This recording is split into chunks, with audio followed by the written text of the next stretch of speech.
everybody. I'm here with our next guest here on the program. He is a sports podcaster from the Lockdown Sports Network as he follows the Miami Hurricanes.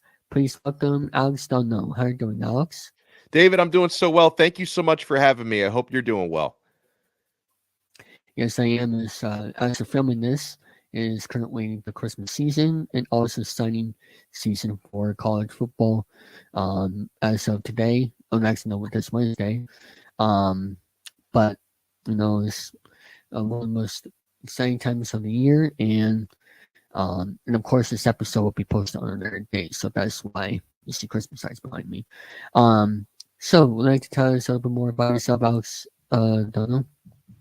Yeah, well, again, I appreciate you having me on. I've been working in South Florida media for, it's been about 20 years now. I'm getting old really fast. I attended the University of Miami as a student, and I started doing student radio there around 2004. So I guess I'm a little, well, I mean, by the time people watch this, it may be 20 years at that point. So we're hitting that 2-decade mark, and since that time, I've done a lot of work on the sports stations in the area, mainly 560 WQAM. I'm still on there frequently, and I do post-game shows after Miami Dolphins games and after Miami Hurricanes football games. And, I've worked on and off on Miami Heat broadcasts and Florida Panthers hockey broadcasts over the years. So it's just a lot of fun. I mean, I'm very into sports, as you would imagine. So, being able to work in sports for most of my life and for my entire adult life, it's truly been a thrill.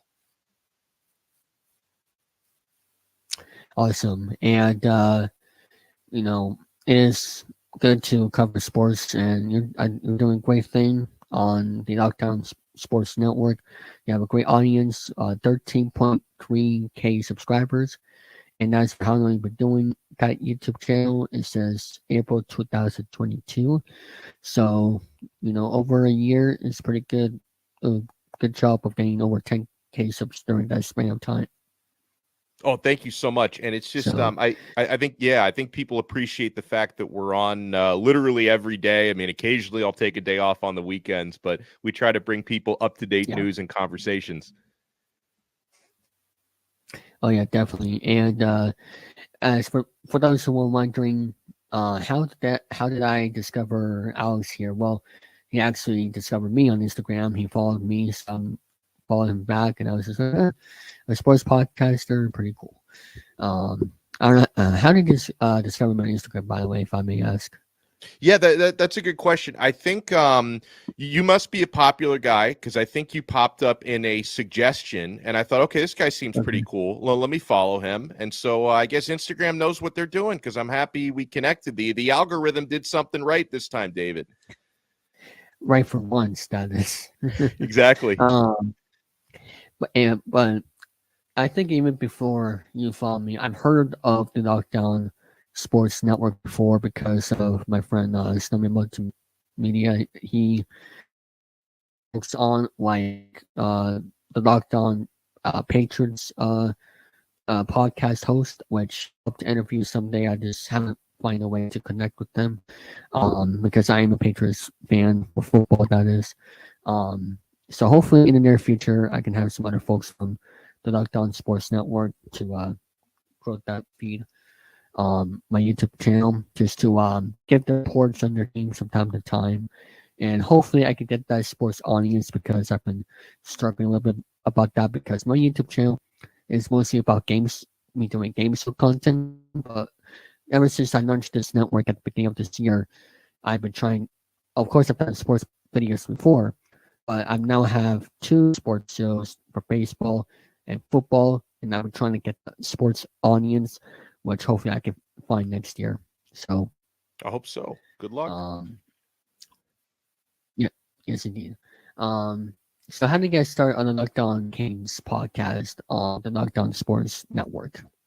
Yeah, so I'm very friendly with the co-host of one of the shows. It's a very big network, which is awesome, because like you mentioned, the Patriot show. They basically have a show for every professional and many of the college teams, and they even have some specialty shows like there's the Locked On NFL show, which kind of covers the whole league. And a good friend of mine for years has been co-hosting the Locked On Bets show, the gambling show. And so he knew a couple years ago, he knew, hey, like there's a need for some more shows. And, he and I have been friendly for many years, and he knew that one of the shows they were looking to add, I think years ago, there was a Locked On Canes show, but they had been inactive for about 2 years. And so they were looking for somebody to pick it up. And my friend recommended me, and I got hooked up with the network. And it was one of the greatest decisions I ever made, because, obviously I had heard of the network, and I was interested. I already was a regular listener of the Locked On Dolphins show with Kyle Krabs, who does a really good job, and the Locked On Heat show. So, I didn't know how great the network would be, but everybody is really, really friendly and helpful, and it's a really professionally run organization. So I appreciate everything they've done to help me. Awesome. And did you how long you been a Miami Hurricanes? Is it because of that guy who suggested you to do the podcast, or went to that college, or what? How did you get that connection to the team? Yeah, I've been a fan really my entire life, because I had connections through family to the university, and I was born and grew up in the area. I'm actually, I'm about to. This background is a virtual background, but I'm only about 8 miles away from the campus. I grew up in the area, and I was able to attend the university between 2003 to 2007. So really, for longer than I can remember, there's pictures of me as like a 1-year-old holding a football with a Miami logo on it that, I don't remember the photo being taken, but there it is. So it's pretty much been my entire life. And, I had opportunities in many different capacities to cover the football team and the basketball team, prior to picking up the show on the Locked On network about a year and a half ago. I've been a part of the network radio broadcast for a long time. I did the pregame show for many years. I've been doing the postgame shows instead of pregame for about the past 4 years, or 4 years, something like that. But it's been about 11 years that I've been involved on the radio broadcast. So it's been a big thing. Other assignments have kind of come and go, but I've been doing stuff with the University of Miami for a long time. That's cool. And as for college football, I'm basically a fan of any New England team, even though their teams are kind of rough. But as college football games, I know bet to one, and that was this past right before Thanksgiving. I went to see a UConn UMass game, Nice. which was an interesting experience. But I usually just check to see what college football or basketball games now, since it's college basketball season now. I just been going back and forth to see what games are on, because I don't have ESPN Plus. If I really wanted to follow a specific team, or every week, I'll have to get ESPN Plus for that. I don't have that. I don't know how that works. So I just basically flip from games and see what is there. What team is better in the university? Is it the football team or the basketball team? Well, the football team is a lot more popular, but the basketball team has been carrying the water for the last 5 or 6 years. Obviously, Miami, University of Miami has the background of 1980s, 1990s into 2001, 5 national championships in football within about a 19-year span, which is it's Wow. obviously Alabama has done stuff like that, but not too many other schools did that much winning within that type of a period of time. But the football team has been they've been kind of in a state of transition for the last several years. I think that they're on the right track now, but the basketball team, David, is what has really been kind of holding the banner for Miami athletics for the last few years. Head coach Jim Larinaga has been with Miami for, I want to say, the last 7 or 8 years, but it's been the last 3 years where he's really started to find this NCAA tournament success. 3 straight years Miami was in. 2 years ago, or 3 years ago, they got to the Sweet 16 round. They got to the Elite Eight the following year. They got to the Final Four last year. It's early in the season. They did suffer a couple of tough losses in already in the month of December.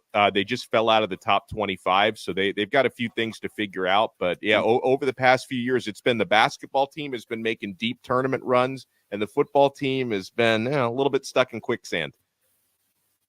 Understood. My next question is, what made you want to do the podcast along with the Locked On College Football Live show that you also do?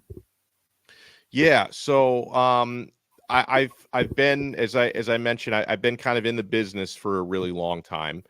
I've done a lot of traditional radio, and I think over the past 3 or 4 years, I've really understood that doing digital content it's a great way to kind of expand your reach, and it's also just a smart thing to get more involved in, because traditional radio is not what it used to be. Talking AM, FM sports radio, just because everybody's streaming now. Everybody's listening to podcasts now, and you can listen. It didn't used to be this way, but you can listen to podcasts in the car, and a lot of people are kind of replacing traditional radio with that. So it's just smart to start to get into that. So when I heard about the opportunity for Locked On, I thought it sounded like a good opportunity, and also the fact that for me, I already loved covering the University of Miami, so it was a pretty natural fit to give it a try. And then I saw the way that the network works for a couple of months. I knew, hey, this is a good place to be. Awesome. And when you first joined the network, what was your main goal for being part of it? And you've been part of the network for, explained about over a year as we're doing this King's podcast. But what was your main goal of joining it?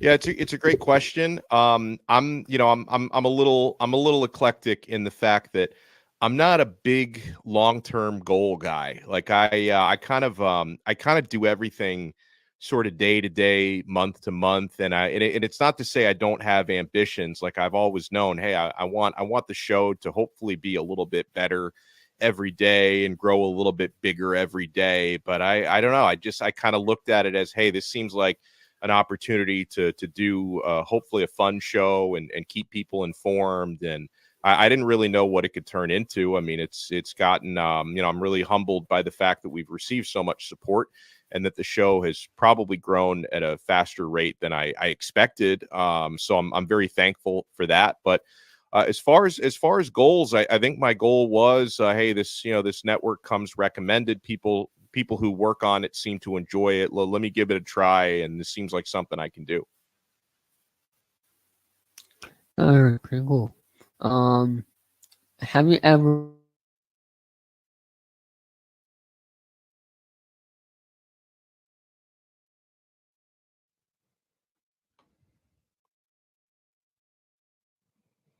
helped you get into this Locked On Sports Network? Sorry, can you ask that again? I lost you. I think I had a little connection breakdown.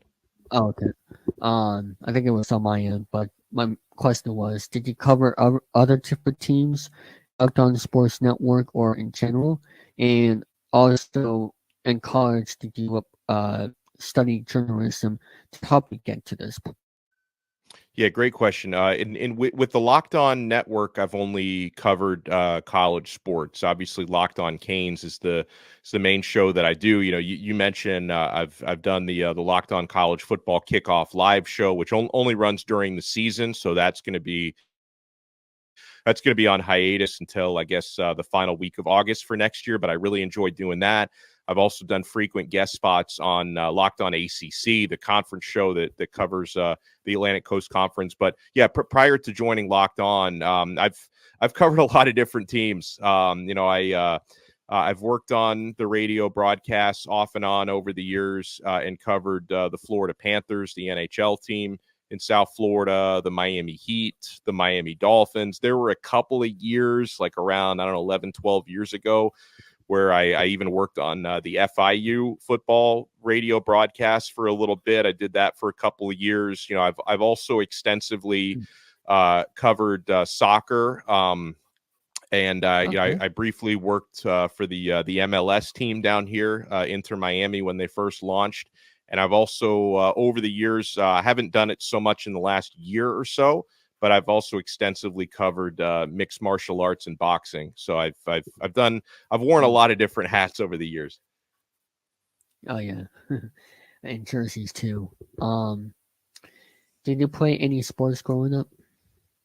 Yeah, my primary sport growing up was soccer. I played that for I want to say competitively for about 10 years. I did not try to pursue it in college. I wasn't quite that good, but I played it growing up, and I played varsity level in high school. And then that was my primary sport when I got into my teenage years. Like prior to that, I did play a little bit of baseball when I was younger. I didn't enjoy playing it as much as I enjoyed watching it. I did train some martial arts as a kid. Yeah, everybody in my generation, everybody was into karate because of the Karate Kid. So I did that for a couple of years. And Okay. I played a little bit of basketball when I was in elementary school. So I tried everything. Soccer was the one that I was like the least bad at. Like that was the one where hey, I can actually go out there and not embarrass myself. So that was the one I played most. I didn't play much competitive football. I did play some intramural flag football, and I've always been an avid fan, even though it was my parents weren't too keen on me playing tackle football, so I didn't get into that as much. Understood. Um, who's your favorite Miami Hurricanes football and basketball player? Oh man, I would say there's a lot to choose from. Probably the guy that got me the most pumped up in terms of Miami football players was Ken Dorsey. He was the national championship quarterback in the 2001 season. He only, he was a starting quarterback for almost 4 full seasons, and he only lost 2 games as a starter. He lost Wow. a game. Yeah, in 2000, he lost a game against Washington. And in 2002, he lost his last game in overtime for the national championship against Ohio State. So he had an amazing career. In terms of Hurricanes basketball, that's a really tough one because there have been some good ones in recent years. Man, I was a big fan of Miami had a point guard going back about 10 years. When they had, I know that I mentioned that the team's been really hot over the last 3 years, but they had a really good team in 2013, and they Mm, had a Sweet 16 tournament run. And Shane Larkin was the point guard, and he was a lot of fun. He was a really great dude, a lot of fun to cover. So I've got some fond memories of him. very cool. All right, let's get uh, we'll take a pause and start your reporting for the Miami Hurricanes. We'll start with basketball first. What do you think of the team currently right now in this part of the season? I think that it's a team that are still figuring each other out a little bit. They lost a couple of important scorers from last year, like Isaiah Wong, who was the top scorer a season ago. Thankfully they were able to keep Norchad Omier, their top big man and shot blocker and defensive player, but it's been a little clunky so far to start the season. They've had a couple of bad losses, including a blowout loss against Kentucky and a surprising blowout loss against Colorado that I don't think anybody saw coming. So I really just think that, I usually, because even last year when they made a run to the Final Four, they weren't really that cohesive until they got into the ACC schedule. Like, into February is when they started to kind of hit their form. And so I'm hoping that's going to be the case against this year because things have looked a little bit disjointed, and they tend to struggle to win games when they don't shoot well from 3. So I think that's kind of something they're trying to work on. But one of the more interesting things, Mm, I've covered a lot of different Hurricanes basketball coaches over the years, and I've never covered anybody like Jim Larinaga, because anytime that his team may have a weakness or face some adversity, he always seems to find an answer. Like last season, before they made a run to the Final Four, the team was very small. And so it's like, how can they rebound? How can they contend? But they were able to find ways to adjust to that and end up, one of the top 4 teams in the country when it was all said and done. So I'm curious to see what sort of remedies he may have to getting things looking more like they've looked the last couple of years. What team is their biggest threat? Ooh, oh man. Well, they're in the ACC, so there's always going to be a handful of threats like Duke, Clemson doing well this season.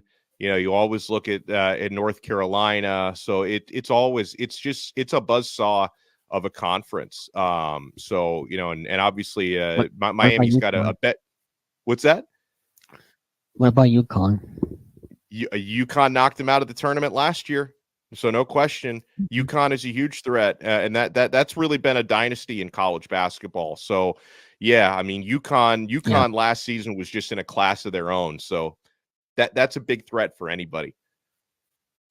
Oh yeah, definitely. Now going into the football wise for this cards here, what do you think of what they will be like in the 2024 season after this season? Yeah, they're continuing to improve their roster. They in the 2023 season, they started really strong. They started 4-0, and they were a top, I think, 15 team at one time, and then they had a terrible month of October where their quarterback, Tyler Van Dyke, who's actually no longer with the program, he transferred to Wisconsin, was throwing interceptions galore. And then they found their form a little bit at the end of the season. They ended up finishing 7-5, which was a little bit of a disappointment. They did qualify for a bowl game, but 7-5 was a little bit lower than the expectation. I thought they could win 8 or 9 games last year. But they are trending towards a top 5 recruiting class.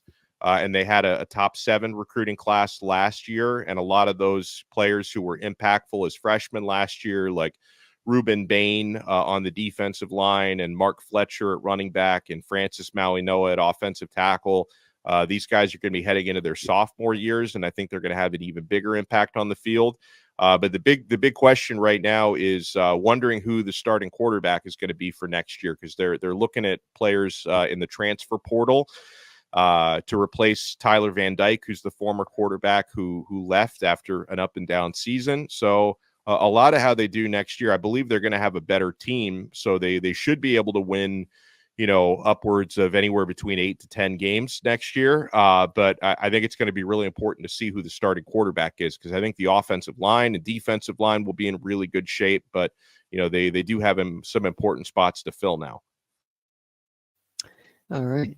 My next question is, do you also watch NFL? Yes, I do.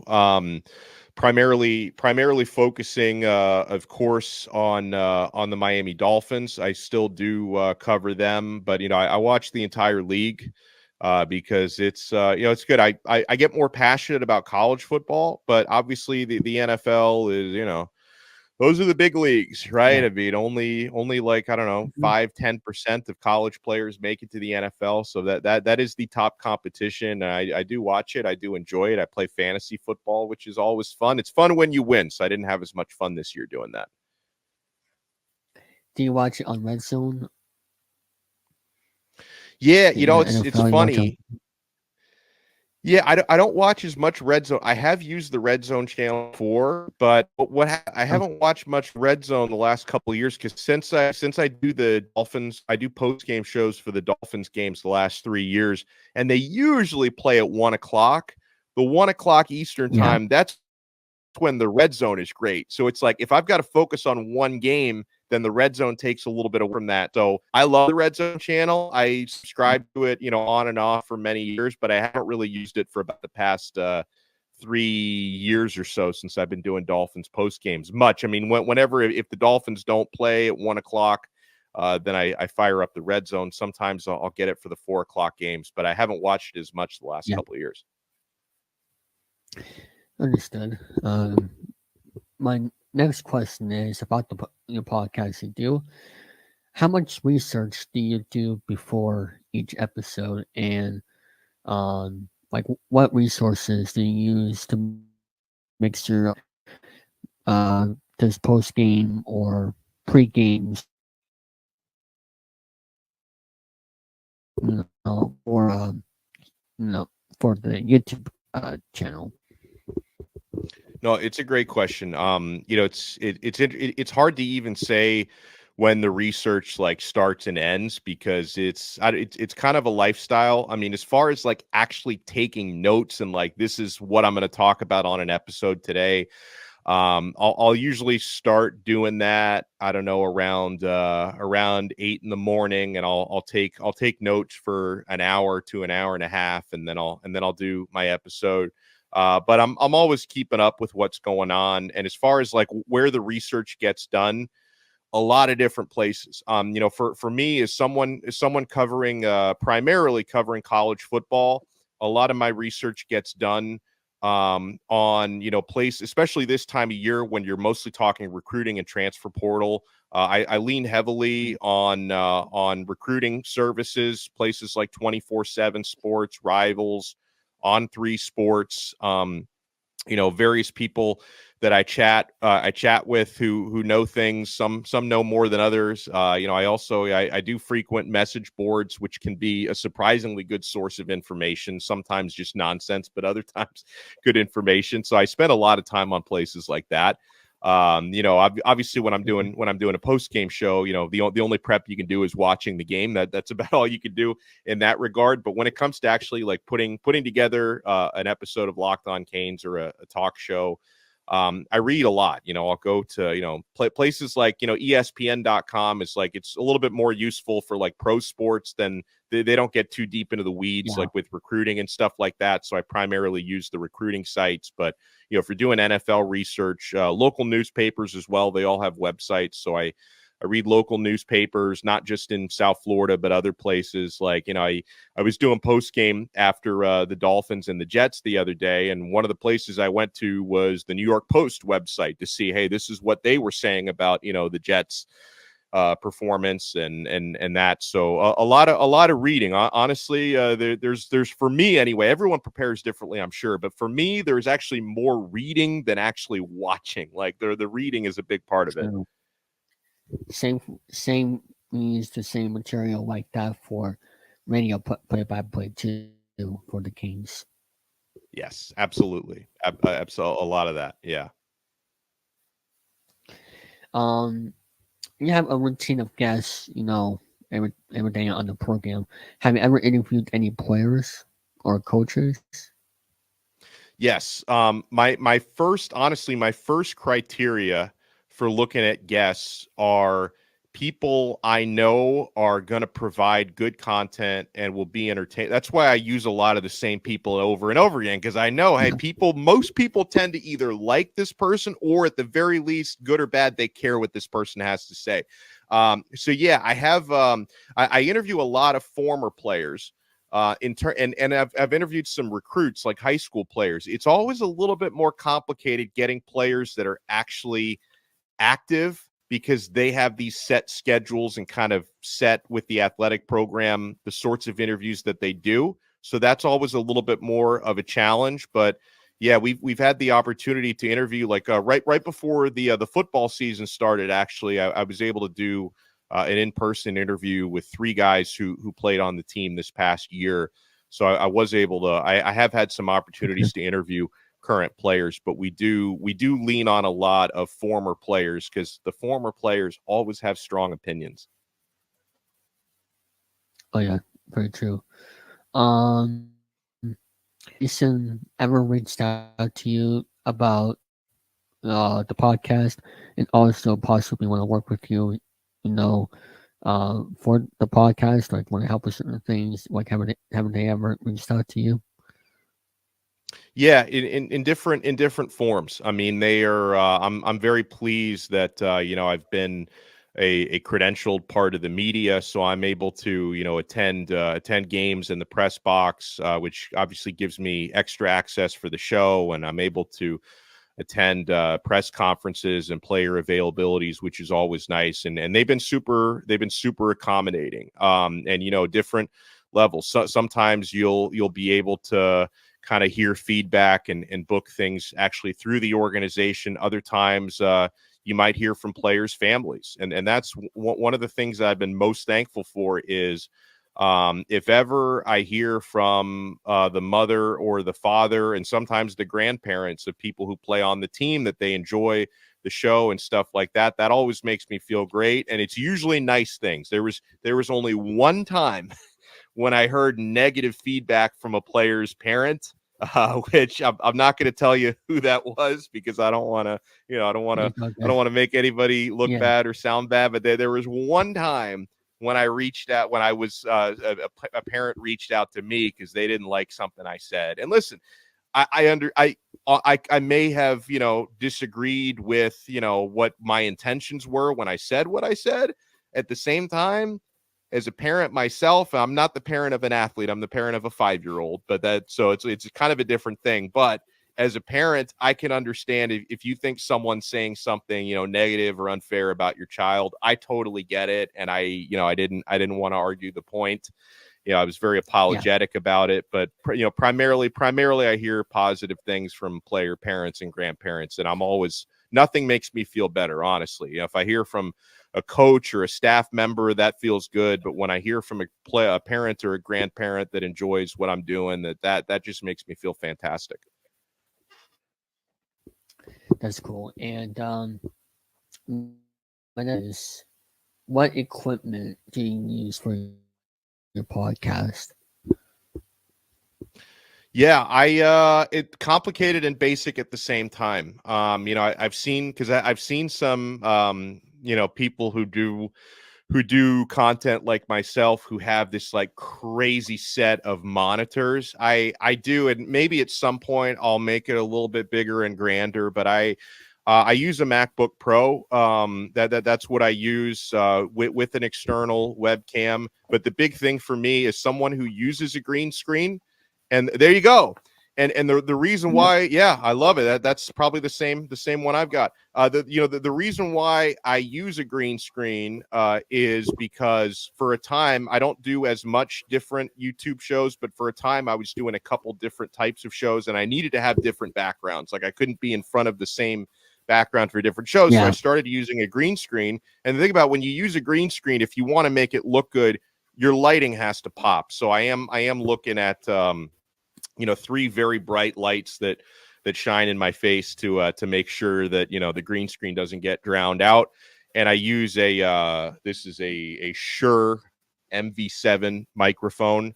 I think is what this is, which has been serving me pretty well. But before this, I also at one point, which is also good, I've used a Blue Yeti microphone. I've recommended that to people. I currently use the Shure MV7, and, you know, I plug it into the MacBook through an adapter, and, you know, the lighting, the microphone, the adapter, plug and play, good to go with that. Pretty cool.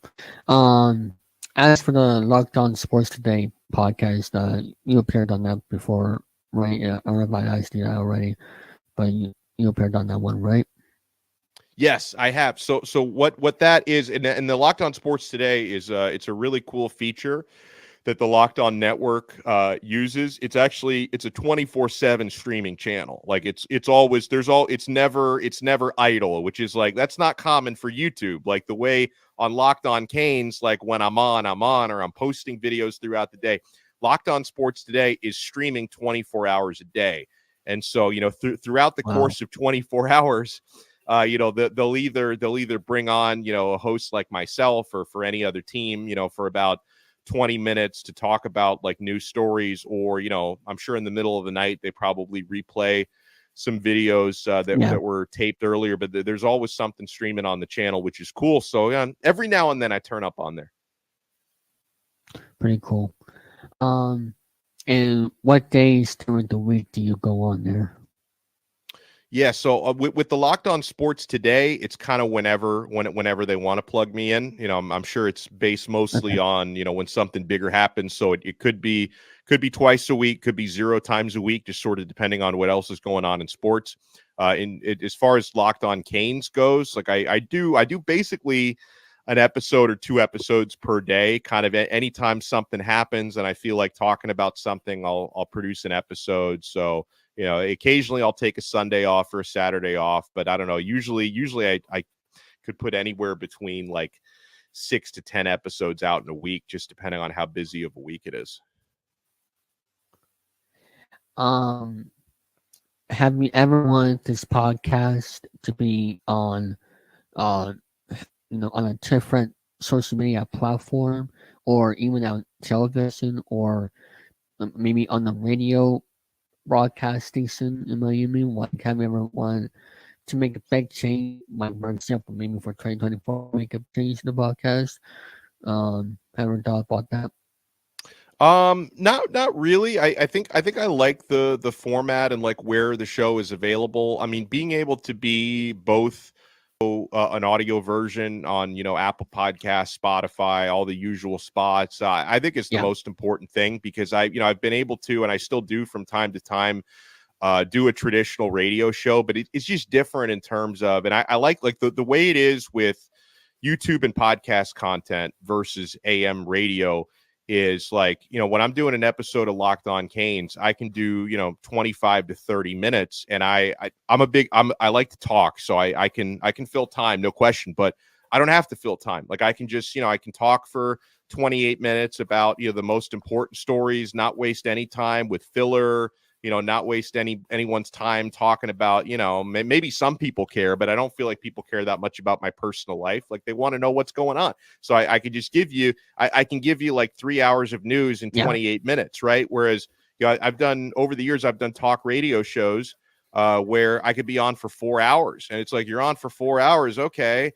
Maybe I have the same amount of information that I do in a 28-minute Locked On episode, but I've got to stretch this over 4 hours because it's completely different. So as yeah. far as what I do on the Locked On Canes podcast, I think it's perfect for that format. It's good for YouTube. I think it's good for the audio Mm, podcasts, and I wouldn't really change too much about it. pretty cool. Um, Now let's say you want to do an episode of Locked On Kings for that specific day because it's an everyday podcast. News happens. Like, what if no breaking news is happening? What do you do for an episode? Like, do you just do a history lesson or just take the day off? So if there's like nothing going on, which is it doesn't happen as often as people think. Like people are always like, hey, like, well, what if there's literally nothing going? It happens a few times a year. It doesn't happen as often as people think. But what I would like to do in something like that, like you asked me earlier about interviewing players, when you're at Yeah. like the most boring part of the off season, which is like at certain points in the summer, like before they start practicing. Mhm. There's a couple of slower months, like June and July are pretty slow, right? During months like that, that's when I'll reach out to former players and former coaches who have stories to tell, right? They can talk about the glory days, and people enjoy that. I mean, there's a time and a place for that, right? Or maybe I can do some like, reviews, all-time lists, stuff that are kind of timeless, right? Where hey, if there's, if it's the middle of June and there's Yeah. nothing new happening, maybe I can talk about hey, you guys remember, let's do like the all-time best linebackers, the all-time best running backs, or I'm going to have a former player on to tell some stories, that kind of stuff. But I got to tell you, like, it was something when I first started doing the show, I was kind of worried about that. Like, hey, what do you do when there's nothing going on? But I feel like there's almost always something going on. People always say that, and they're right, that the NFL is kind of a year-round sport. College football is not that far behind the NFL. And a lot of the things that people don't like about college football these days when it comes to, players getting paid, NIL, transfer, like a lot of people don't like the transfer portal and players getting paid. but it makes it a little bit more exciting, just in terms of covering it, because players are moving and changing teams in a rate that's never happened before. And the whole thing, it's like NFL free agency these days. It really is. So it never really stops. There's only maybe a few weeks out of the year where there's not much going on. Yeah, and also another thing, not only you covered the football team, but you also covered the basketball team, and I think that's the only two sports that you cover in podcasts. So you have plenty of to talk about, 365. Yeah, and I'm going to do more of this because I barely did any of this last year. I will be talking some more about the baseball team because a good friend of mine, Ray, he is obsessed with college baseball, and he wants to do some segments on the show, and I want to have him on. So when the college baseball season starts, we're going to do a little bit of coverage for that. I only maybe brought up the baseball team a handful of times last year. Because we're so focused on football and basketball as well. And in basketball, they made a deep NCAA tournament run. But I do want to add some more baseball coverage this year because it's something I didn't do enough of last year. Does the college baseball season usually start in about a month from now at the end of January? Is that Yeah. Yeah, that's about right. It's like end of January into early February, something like that is when it starts, and then it goes up until, I think it goes into May, like around that time, or regionals, and then if you get to the College World Series, I guess it goes into June. Yeah, basically before the summer break starts for everybody. So College World Series was definitely a crazy one last year. The College World Series last year, that was crazy to see. Great games as well. In the College World Series playoffs, I believe there was one picture. I don't think it was in the World Series, but it was definitely in the playoffs that had like over 140 pitches in a complete game. Um, you know, that was nuts. Yeah, I do recall that too. That was crazy. Like over 100 plus over 140, 50 pitches. I was just like, That's wild. His arm was probably ready to fall off at the end of that. 100%. Yeah. Speaking of baseball, do you also follow the MLB? Not that much, to be honest. I grew up primarily, obviously, a Marlins fan, but Yeah, I'm one of those. I'm one of those South Floridians. There's a lot of apathy down here about baseball. It's just I don't know. The Marlins organization has disappointed people over time. So there have been years when I followed it more closely than others. Obviously, when they won a couple World Series, I was big into it. Little bit before and after that, from like 95 through like 2007, 2008. But outside of that, with my professional life pulling me in so many different directions, I just haven't had as much time for baseball. I get into it, playoff time every year, like most people do. Oh yeah, and as for the Marlins, they were actually in the playoffs this past October, but only for they got swept. I think they got swept in the Yeah. wild card by the Phillies, which was a surprise. But then again, the Diamondbacks, with that bye week, that killed the Dodgers. That bye week killed the Dodgers. As for the DS series. Um, any future goals do you want to achieve for the Lockdown Teams podcast? Yeah, I just want to keep growing. We see, and I'm always thankful and humbled whenever we can just increase the subscriber count from people on YouTube. I always appreciate when people subscribe. Hopefully the audio version, I enjoy growing that as well. And that's really that's all I can hope to do. I try to be a little bit better every day, and I try to make the show a little bit more far reaching every single day. And yeah, I enjoy what I do. I don't want to, reinvent the wheel. I just think people appreciate the information. They appreciate the frequency in which we do it. And I want more people to keep finding it. That's all I can really hope for. Cool. And do you have any advice for those who want to cover a team or a league, a channel? And if anybody wants to cover like sports in their channel or whatnot, um, what advice do you have on how do they get that audience? If they have, a specific different audience, how to get that sports audience? Yeah.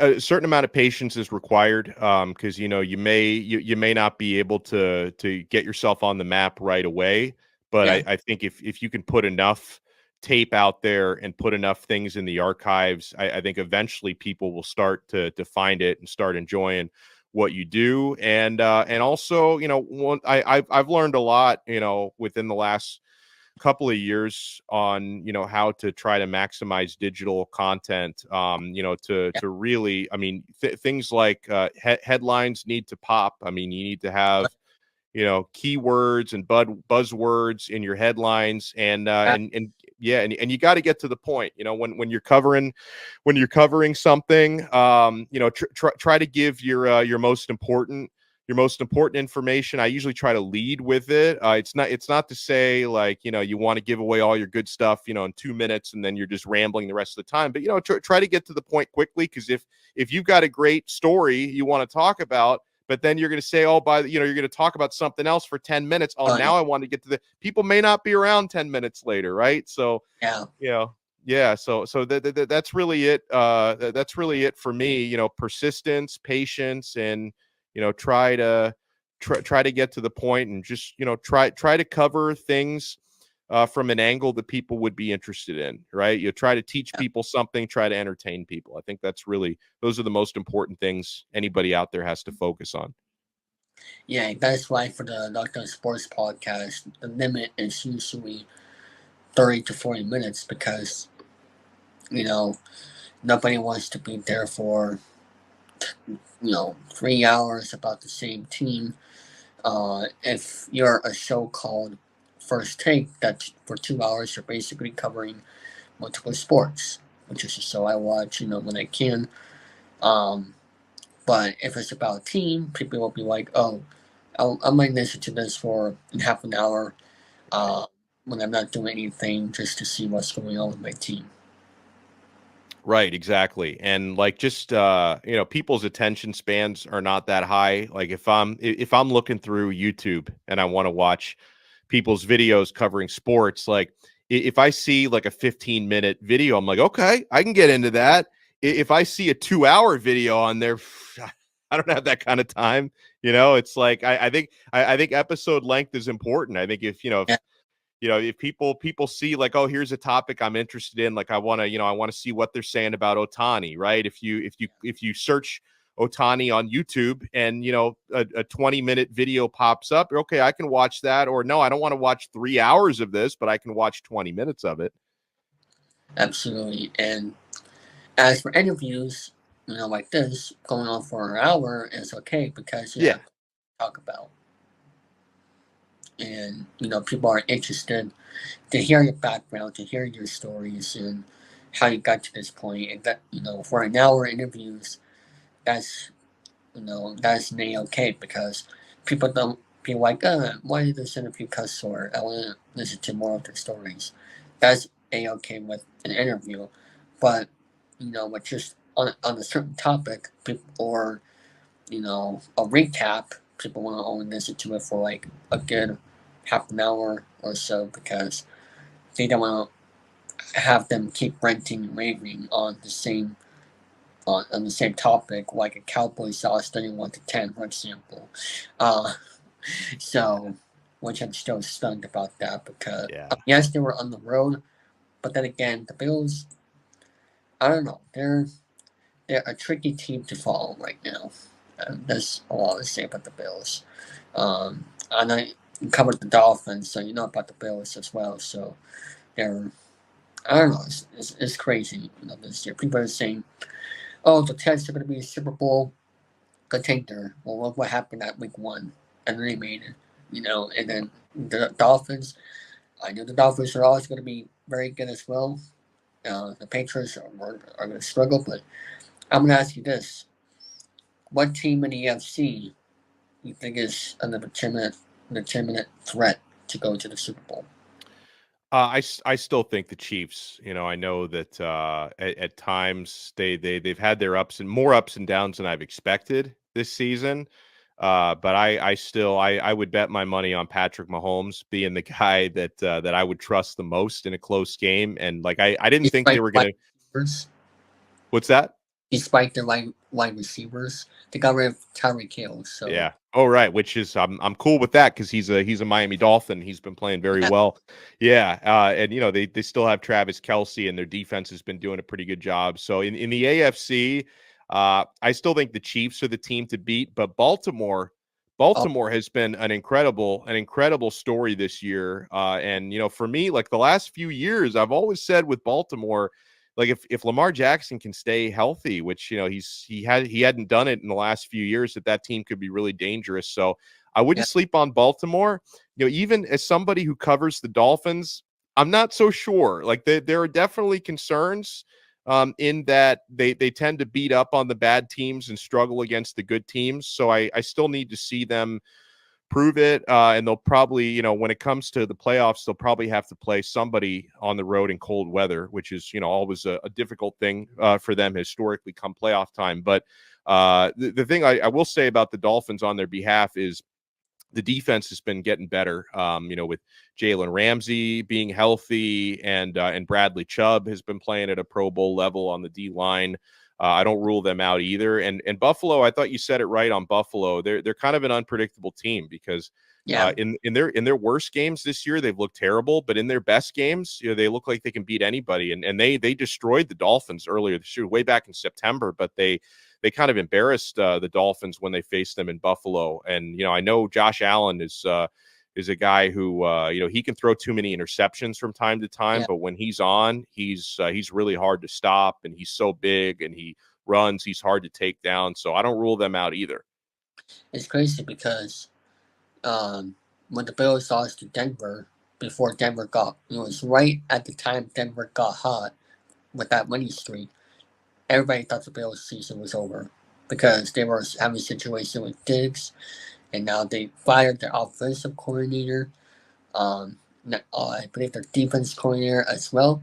So once that happened, it's like, oh, are they for real? I mean, everybody thinks they're for real, but can they contend for one playoff run?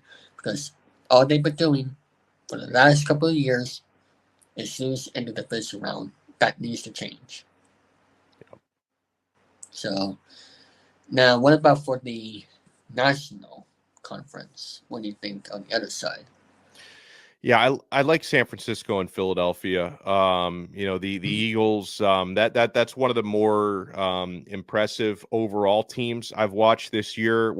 But San Francisco, they got the head-to-head win, and they really seem to have kind of rediscovered themselves. Because I remember, like earlier this year, people were like, "Oh, this Brock Purdy is terrible now, and this team doesn't know what they're doing." They're hitting their stride again. Purdy playing well. Christian McCaffrey's a weapon. San Francisco's a really complete team. I would say the same thing about Philadelphia. And I know they've developed a nice rivalry the last couple of years. I think I expect the NFC Championship probably to go between those two teams again. I think that Mm, they'll probably end up matching up to decide the Super Bowl. But the Eagles are, one of the reasons why I'm so impressed by the Eagles is their offensive line is just they're old school. Like they are just so powerful up front, and what they do with the whole tush push with Jalen Hurts. I mean, yeah, he gets a little shove from behind him, but at the same time, this guy squats like a crazy. Like he's got some of the strongest legs I've ever seen. So a lot of that is just the sheer strength of Hurts, who's a really impressive quarterback. So I could probably see one of those two teams getting out of the NFC. but speaking of which, the Eagles are playing as we're recording this tonight versus Seattle.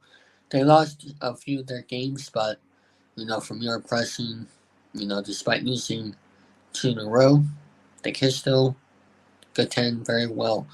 But we'll see how could they test versus the Seahawks.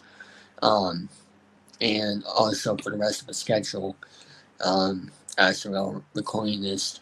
And if they meet versus San Francisco again in the NFC Championship game, the ratings will go off the roof because that is a big rivalry, and we saw it last time when they faced off each other just a few weeks ago.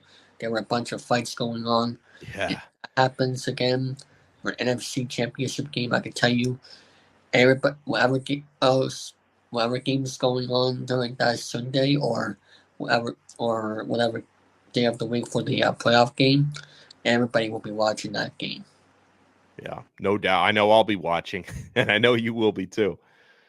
Yes, indeed. And hopefully, I know there is a show called Lockdown NFL. Hopefully, maybe you can go on that show during that, you know, after that game to give your takes on it because I want to hear your thoughts on that game when if that happens to be the case. But or maybe just after the season, so I'll give your thoughts on the whole season. But we'll see who will go to the Super Bowl because last year was the Chiefs and Eagles. People are saying no, it could happen again. It could definitely happen again. But, you know, remember the teams got rid of Tyreek Hill. Does that make a big difference? Who knows? Because I've never seen them drop so many balls. Yeah. Because when I watched the Patriots game on the Red Zone channel yesterday, I was just like, hold on, what is wrong with what's wrong with Kelsey? He keeps dropping those balls. He's supposed to catch them all to make this game on ice. Like, what in the world is going on with Travis Kelsey? Like, is he hurt? Is he tired? Is it a Super Bowl hangover, which people are speculating because Mahomes looked very tired in the last game because, especially after that argument with the refs, the same refs that were at the last Super Bowl. Like, what's your thoughts on that? Like, is it a completely Super Bowl hangover? Is it the effects of the previous loss to the Bills, or like how did they fix this? I think there's a little bit of everything you said, especially like coming off that loss against the Bills, which is like, Shocking. Mahomes was very upset about the referees, but it's like, what are you upset about? Kadarius Toney was lined up off sides. It was clear Yeah, as day. Like you can't like. So you're saying, oh, they should have allowed that just because it was such a nice play? You broke the rules. He was lined up yeah, off sides. You have to by the rules. You had you can't just say, oh, we're going to count it because it was such a nice play. So there probably was some hangover from that. I believe in that. I think in the NFL, when you lose an emotional tough game, because and the Bills, I was talking about them earlier, is a really physical team. So you go through 60 minutes against Buffalo, even without the emotional stuff, you're going to be feeling the aches and pains of that, a week later. So I think that had a lot to do with it. And yeah, the Super Bowl hangover. I mean, you reach you're a deep playoff team every single year, like Kansas City is. There's going to be some extra wear and tear that comes out of that. So I could see that coming into play as well. and that could also happen for the effects of the Eagles because were in that same game. Of No. course, they want revenge, but there is they still the last game was still during that time in February, and it's the same thing, same Super Bowl hangover. That's why it's very hard to do something like the Patriots did for 20 years, and which was still incredible for them to do this. That's never happened before. Even the Cowboys didn't do that for 20 years in 90, from the 90s to whatever, until they fired the coach. Um, I think it was, yeah, they fired the coach. They Yeah. didn't, um, but I don't know. We'll see what happens going forward. But that's some NFL talk for you guys, and that's gonna be it for this video. You have anything else you want to promote to share? No, I appreciate the opportunity. Thank you so much. It's always nice chatting with you. Yeah, Yep. just you can follow my show on X, formerly Twitter, at Locked On Canes, just all one word. That's where anytime I have a new episode or anything like that, we post it there on X at Locked On Canes. So thank you so much for having me. You're welcome. And Before we go, is there any other shows that are on Lockdown Sports Network you want people to check out? Yeah, I think you mentioned Locked On NFL. I think they do a good job. Locked On Sports Today, that gives you a mix of everything. Like you tune into that streaming 24 hours a day. You could see me or any host at any given time. I think that's always a good thing to look into. And everybody on the network works really hard. So yeah, if you can not only support me but support my colleagues there, I'd really appreciate it. And I will remind, tell us a will reminder, what days are you on certain shows so people can also tune in on there as well. Cool. Yeah, Locked On Canes every day. And you can hear me on the radio. You can get it from anywhere after Dolphins games and after Hurricanes football games. Obviously, they do have a bowl game coming up on the 28th. So you can Mm. check that out. Or after Dolphins games, you can hear me on 560 WQAM in Miami. You can get it on the Odyssey app. We talk about the games afterwards. But yeah, Locked On Canes is every day during the college football season. Fridays at 11 a.m. I do the Locked On College Football Kickoff live. So, and you never know where else I'm going to turn up. All right. Well, thank you for doing this, and thank you everybody for watching. All right, ladies and gentlemen, I'm here with our next guest here on CHILLING3000. He knows. Please welcome. I hope I can pronounce this right. Charlotte Batts. Am I Y- correct? Yep, Charlotte Batch, or you can call me Rick. Rick Curdy's my name. So hope everyone's doing well. Yes, it is. And I hope you're having a great holiday season here so far as well as you're filming this. Um, so, would you like to tell us about yourself there, Rick? Well, my name is Rick Curdy. I'm originally from Los Angeles, California, so I grew up a Dodgers fan. I Mm, moved to Charlotte in 2006, and when I came out here, I realized Charlotte has a lot going on. But the one thing I didn't understand what we didn't have was Major League Baseball, because I've lived in places like Las Vegas or medium-sized cities that were similar to. oh, hold on. I think he pressed the wrong button. Oh, And there he's back. there we go. And so I just said, why doesn't Charlotte have Major League Baseball? We got the Panthers, we got the Hornets, we got the Hurricanes in Raleigh. Yes. We even have a AAA team that has one of the best stadiums in all of minor league baseball, and we can support it. There's nothing. South Carolina doesn't have a team. Nope. There's no team in Tennessee right now. There's no team in Virginia. There's no team. I mean, we're 4.5 hours away from Atlanta. We're 10 hours away from Washington D.C. Mm-hmm. Maryland's right there. I mean, and we're a transplant. We have so many transplants here. Nobody's from Charlotte, so we have a lot of Yankee fans here, a lot of Dodger fans, a lot of Pittsburgh Pirate fans. We even have Mm. fans, Blue Jay fans. We have people here from Canada live out here. So I just thought this was a great place to have MLB, and I'm so excited that the commissioner of Major League Baseball has us on the short list for expansion.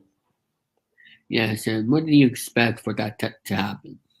Well, the first two things that the commissioner wanted was to to move the A's to Las Vegas. That was always going to Yes. happen. That was something the Major League Baseball wanted to have. With all the online gaming, it makes total sense. That's why Las Vegas now has hockey and they got Yes. NFL. So it makes perfect sense. So now we all know that the A's are officially going to be moved to Las Vegas. So the other step was to get a stadium in Tampa Bay, and Yeah. they announced that they are going to get a stadium in St. Petersburg. I think they should put it in Tampa Bay. I just don't think St. Petersburg's a good spot. I don't understand why they want to build it in Tampa Bay, but they are going to get a new stadium. So now with those two things officially done, they're going to expand. We hear Nashville's going to get a team, maybe called the Nashville Stars. But you hear Salt Lake City, you've heard Charlotte. Mm-hmm. I know Portland's on the list.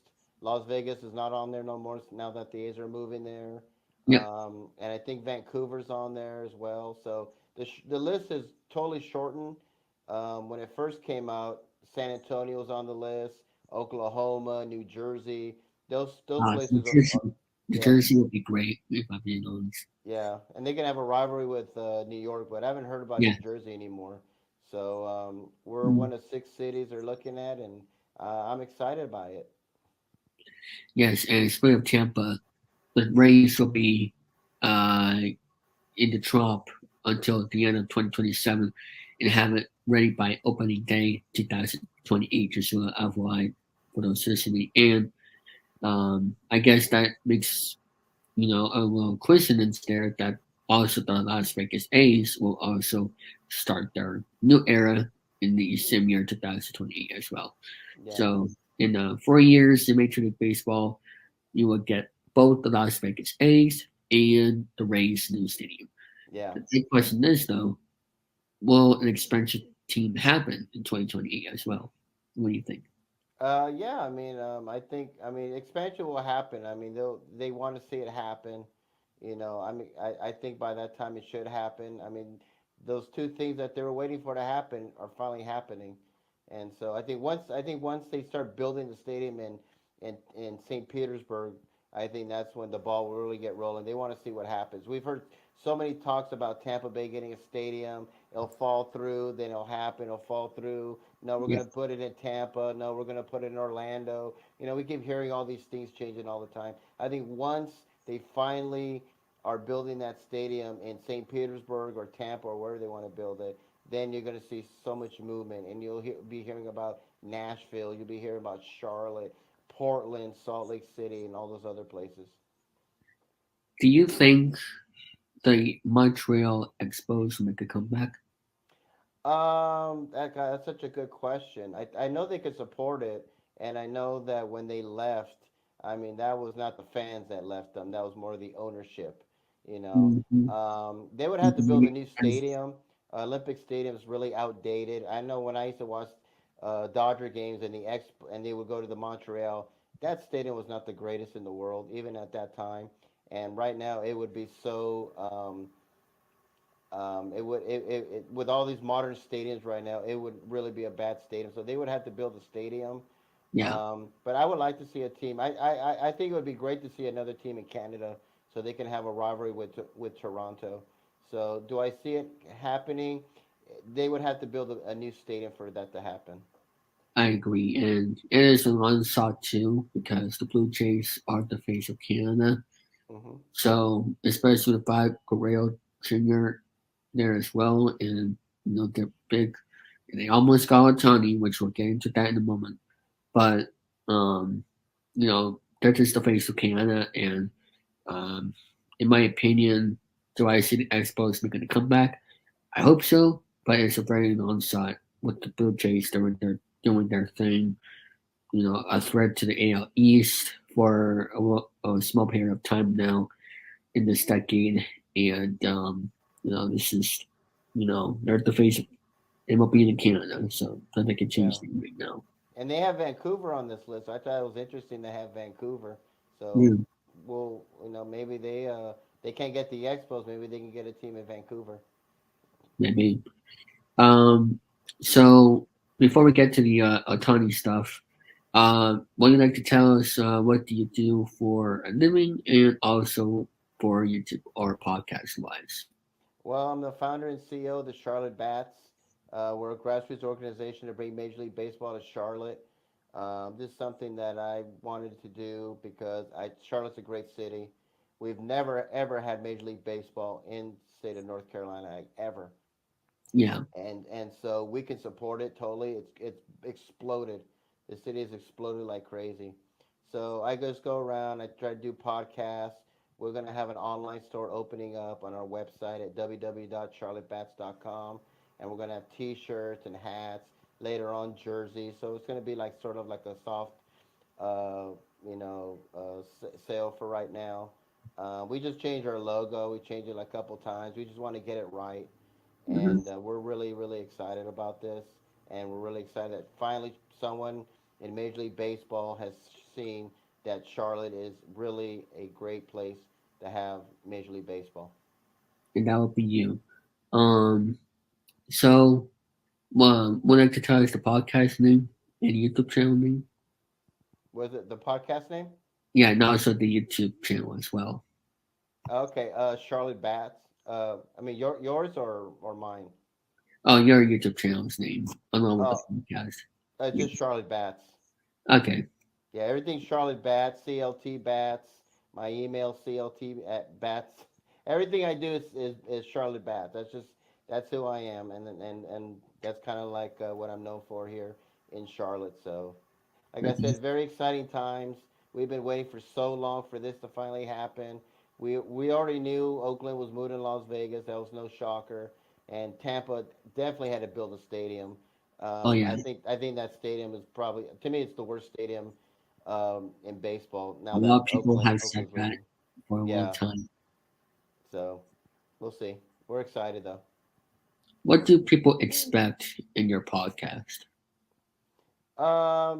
Just to give people updates about what we're doing. When people ask me, when's it going to happen? When's it going to happen? When's it going to happen? And I say, well, it's up to Major League Baseball. I have no say in it. All I can tell you is that the two stumbling blocks have already happened. Oakland's moving to Las Vegas. Tampa's getting a new stadium. So now we just have to wait and see. They're going to expand by two. There's so many things in the works right now. We heard that maybe Baltimore, but they just signed a lease. I know Yes, yeah, Milwaukee. 30 Yeah, years. yeah, they're gonna stay there for like 30 years now, though. So that was a rumor. They might have Yeah, relocated. I know Milwaukee. We're trying to get some updates on their stadium, and the public had to pay for it. And there was rumors that they might move to Nashville or Charlotte, and I think that's not going to happen anymore either. So there's always some things happening. So I just tell people, will Charlotte get Major League Baseball? Absolutely. When is it going to happen? We'll see. do you do any interviews that on your podcast that people will expect? Yeah, I mean, I've interviewed some people. I mostly kind of just do it myself. I've had people ask me like send me questions or Okay. and it's always like, when will Charlotte get a team, or well, what do you think about Raleigh? And I know the guy that's trying to bring a Major League Baseball team to Raleigh. Raleigh's a great place. I've always said if Charlotte never got the team and they went to Raleigh, I would support it 100% because it's in the state of North Carolina. I just believe Charlotte's the best place because we're the largest city in the state of North Carolina. We Hmm. already have the pro teams here. So to me, it would just be the most logical place. But Raleigh's a great place. I kind of just tell people the truth. I don't Yeah. sugarcoat anything. If they ever ask me about Nashville, I say Nashville's a great place. I could totally see an MLB team there. They'll get Major League Baseball, no doubt. So, but my thing is just to promote Major League Baseball in the state of North Carolina, and just Okay. kind of just you know see what we can do. This probably might be a dumb question, but I was just saying just for giggles. Do you think Connecticut can actually get a Major League Baseball team? And I know it's not. I know I don't think it's gonna happen. I just want to know your thoughts on that. You said Connecticut? Yeah. I don't think so. I think it's too close Yeah. to Massachusetts. I know. I have friends in Connecticut. They're all like Red Sox fans. So Any Yankees fans too, as well. yeah. So I think it's a little too close. Yeah. So it would What about be. a hamster? Yeah, I mean, my mom's from New Mexico, and she always asks me, why doesn't New Mexico have a team? And I say, well, I think it's because one, it's a smaller state, and then two, it's so close to Texas, and you have Denver there. So I have family in New Mexico, and a lot of them are either Bronco fans or Rocky fans, or they're Ranger fans, or Houston Astro Yeah. fans.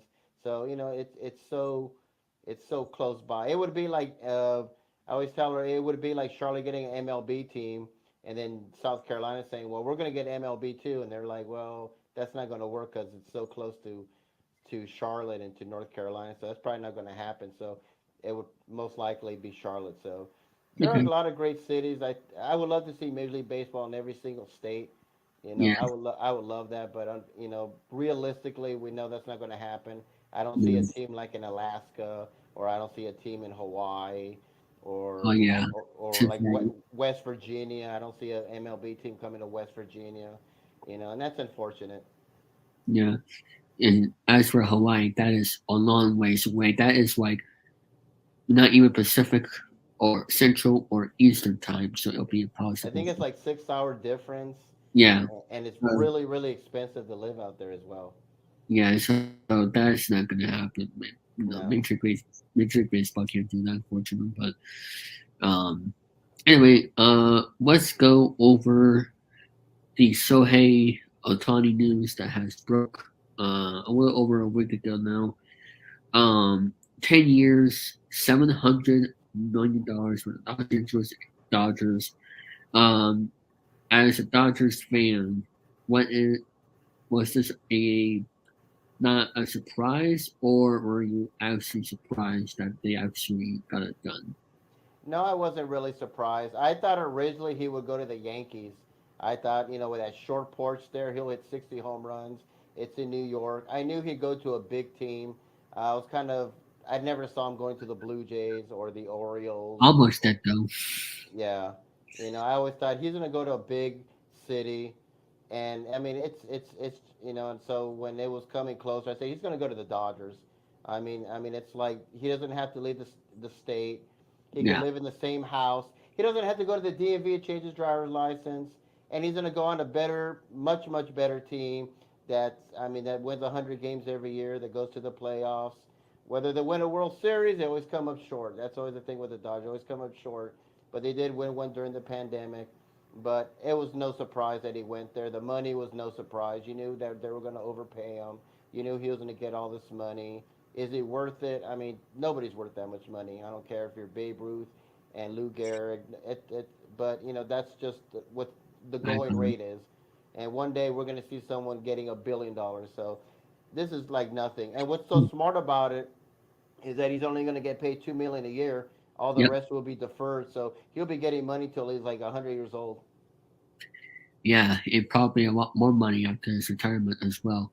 Yeah, Um, because not just because of you know the Dodgers, usually put pays all stars, after they retire, but also because of his merch and everything from Japan, oh yeah, and the advertisements, sponsors he makes probably like sponsors. 3 times in commercials. Not Yes, only here but in Japan. Japan, he's like Babe Ruth. I mean, he's just a rock star out there. So yes, indeed.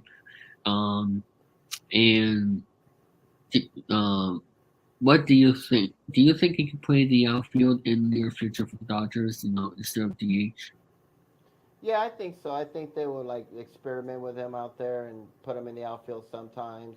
If not DH, a lot of they probably prefer him to be in the DH role because you can always get injured in the outfield and Yeah, and stuff like that. And he's also had Tommy John surgery, so they want to save his arm. And if he's going to be pitching and hitting at the same time, I don't see him pitching this year because he just had Tommy John surgery. he's You not going to know, pitch this upcoming yeah. season. So I if I was the Dodgers, I would just make him a hitter. I mean he's had two Tommy John surgeries. I know he's a great pitcher, but eventually pitching and hitting, it's gonna tear on. It's gonna the wear and tear on you. So I mean, if the Dodgers are smart and they are, I think I would just make him a DH hitter. Let him hit 40, 50 home runs a year, win MVPs. Hopefully, bring a World Series. Hopefully, he's the piece they need to win a World Series. And they're loaded. They got Freddie Freeman, Mookie Betts, Otani. You know, I They heard that just got that they just yeah, got the glass now. yeah, and I heard that maybe they might get another Japanese pitcher coming Yeah, there. I mean, that's the thing about baseball. There's no salary cap, so you can spend all you want. And if you got deep pockets like the Dodgers, why not? I know a lot of people don't like it, but I've always believed they should put a salary cap in baseball to even the playing field. I mean, it's just yeah, not fair for the Dodgers. It's not fair for cities like I Pittsburgh and agree. Kansas Yeah. City to compete with Dodgers and Yankees or even Red Sox. Yes. What do what do you think um about the Dodgers this upcoming season as of right now with Otani only hitting? Do you think they'll still be a spectacular team? Do you, as of right now, let's take this roster on as we're recording this, December 20th, 2023. If this is the roster we have for opening day, which I know it's not going to be, but I'm just saying as of right now, are they a World Series favorite despite their pitching not being 100% healthy? Absolutely. All the pressures on the Dodgers. Last year, I really thought they'd take a step back, and to me, they were a surprise there too because they won over 100 games. They looked fantastic last year, and I really thought they would struggle since they lost. They lost Seager. They lost so many great players there, and they really rejuvenated themselves going somewhere else. So I just thought the Dodgers last year would take a step back, and they didn't. Now with Otani, I mean, they should win 100 games. They should win that division by like 20 games. So the question is, can they win a World Series? Because that's always been their Achilles heel. And I know they won one, but that was during the pandemic when they only played 50 games.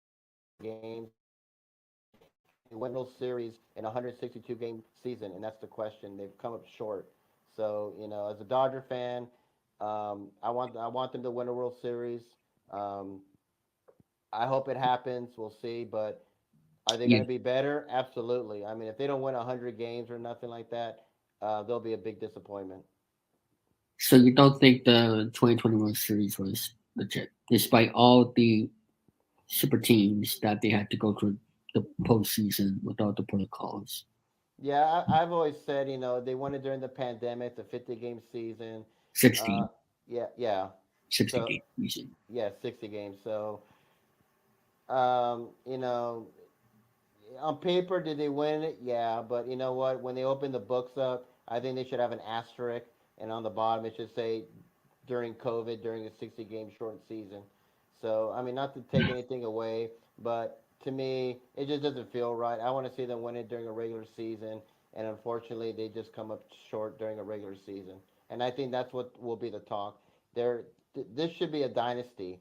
They should have won at least two or three Yeah, World yeah, Series, and they're not a dynasty. I've always called them the Buffalo Bills of Major League Baseball yeah. because it seems like every time they get down to the finish line, they come up short. So to me, winning that World Series, honestly, I would have an asterisk towards it. Interesting. What do you say that about the Astros, despite the cheating scandal and also winning World Series in 2022 after that, and back two pennants during after 2017. They think that's 2017 was an asterisk, but then again, they won the World Series in 2022. Yeah. So you say an asterisk for the Dodgers, but for my best bet, not the Astros too. Oh, the Astros definitely. I mean, they should have had their World Series stripped away. They should have Mm, been fined. They should have been suspended. Manfred handled it so poorly. He's actually came out and said that he wished he handled it better. I mean, nobody got mm, fined. Nobody got suspended. You keep your World Series. So you're kind of showing people that it's okay to cheat. Now, the recent one they won with Dusty Baker, that's legit because all those yeah, people were gone. They needed to bring a face like Dusty Baker. I'm happy for Dusty Baker that he won. It's unfortunate he won it for the Astros. I hate the Astros, but I mean I'm happy for him because he's such a wonderful manager yes, that that's all he needed in his resume. Even without the World Series, to me he would be a Hall of Famer. But now it's that he's definitely going to be in the Hall of Fame. But the first yes, World Series they won, no, they cheated. It should have been taken away. I mean, they took it away yeah. from the Louisville Cardinals when Rick Pitino was, doing all these recruiting violations. They got their title stripped away. So why shouldn't the Astros? What season was that for the Cardinals? Uh, Mhm. what was the year? Was it like 2009, 10, something like that? You mean 2011? They won the World Series. The I mean, the Cardinals. Astros. Yeah, I mean the No, first the World Cardinals. Series. The Cardinals won the World Series in 2011. If No, that's I was talking about the Louisville Cardinals, the basketball team, college basketball. oh, I'm sorry. I thought you No, were it's talking okay. Yeah, I know there's too many Cardinal teams. I actually wanted to call them. I actually, when I came up with the Charlotte Bats, I actually wanted to call them the Charlotte Cardinals because the Cardinals are the state bird of North Carolina. But then I thought, well, there's too many Cardinal names, so well, let's go with Bats. yeah. I was just like, wait, did I miss something? But the Cardinals did. Yeah, there's No, no. Arizona Cardinals, St. Louis Cardinals, Yeah. Louisville Cardinals, Stanford Cardinals. Too many Cardinals. Yep. Um. So my next question is okay. Who is your favorite player for the Dodgers right now? Other than the Oh, Twins. oh, I love Freddie Freeman. I mean, I love Yes, him. Now, we're so close to Atlanta, and I'm not a Braves fan. I was a Braves fan when I was younger, when they had Dale Murphy and Terry Pennell, all those great players. the Maddox is '90s. my favorite player of all time. But right now it's Freddie Freeman. That guy is amazing. He's from Southern California. I'm glad he's with the Dodgers. That guy is just a great player, and seeing him play, you know, Mm, now that I'm in North Carolina, he was so close to North Carolina. You see a lot of them, when he was with Atlanta, yeah. and I went to Dodger Stadium not too long ago last year. I go every year in August, see family, Okay. and he's amazing to watch. He does everything. He fields, he hits home runs, he hits for average. You don't see these players hit for average. All these guys want to hit 500-foot home runs, but yet, they have like 250 batting averages and they're happy. Now he hits like over 300. I could see him winning. Like, I mean, I wouldn't be surprised if he won a triple crown. He's that good. So, but Freddie Freeman is my favorite. Yeah, I believe he gets the triple crown one of these years. Um, he's a player that you want on your roster to start a team, and he's a true leader, and he he's a winner, and he's a fantastic first baseman. Absolutely. Everything you want as part of first baseman. So my next question is, some multimedia, those guys. Um, yeah, have you been on this show before? I thought you were on this show before. Am I correct? What is it? Were you on Snowman Multimedia show before? Yeah, I was. Okay, what day was that? So I can check that. It was a Or while ago. I can't remember. I know during okay, it was like before the pandemic and all that. okay. Um, so what do you think the Dodgers can? Well, see, I'll ask this question first, and then I'll ask you about another team. What players do you think the Dodgers can add to this roster to improve a little bit more? Well, I think they need to get some pitching. I think that's that. I mean, Kershaw is great and all, but he's getting older. But I Yeah, think we can get some pitching. I like to see that Japanese player that Otani played for his old teammate come to the Dodgers. That's the thing about Major League Baseball. No salary cap, you spend as much as you want, and so I like hold on a moment, folks. will do well. So I think pitching, we need to straighten up the pitching. The hitting is going to be there. Middle relief is good. If we can get like a good starter, um, that'd be Alright. great. What about other than the Japanese? Yamato, I don't know, I can't pronounce his Yeah, name. I can't pronounce their names. Uh, what about other than him? Who else is out there on the pitching free agent or trade market you think will be good for the Dodgers? Well, I mean, like I said, I honestly, I love to see like Justin Verlander come there. I think they need some Despite veteran. the Astros scandal? Oh yeah, I mean, yeah, I mean, I think he's a great pitcher because he was with Detroit too. So I mean, he's Oh, yeah. got part of that. So he can win. He don't need to cheat to win. He's a great player. Also, on the Mets for a short period of time last Yeah. year. But So I don't know what's the deal with him. I don't know if he's gonna retire or not. I mean, he's a Hall of Fame pitcher to me. I think they need some good veteran leadership there. He would be a good veteran leader. He's won before. He's won a World Series before recently. Um, and I think people, I don't link him with the Astros cheating at all. He was with Detroit, and so I don't link him mm, with that at all. All those people are gone. yeah. I think the way they handled it with the Astros, to me, they should have gotten the World Series taken away. But that's just my opinion. But I like to see Okay. like a Verlander, Scherzer. I like Scherzer a lot too. I don't know if he's the same anymore. I don't know if Father Time is. He was on your Dodgers team before. Yeah, He See, was that's with them. 21.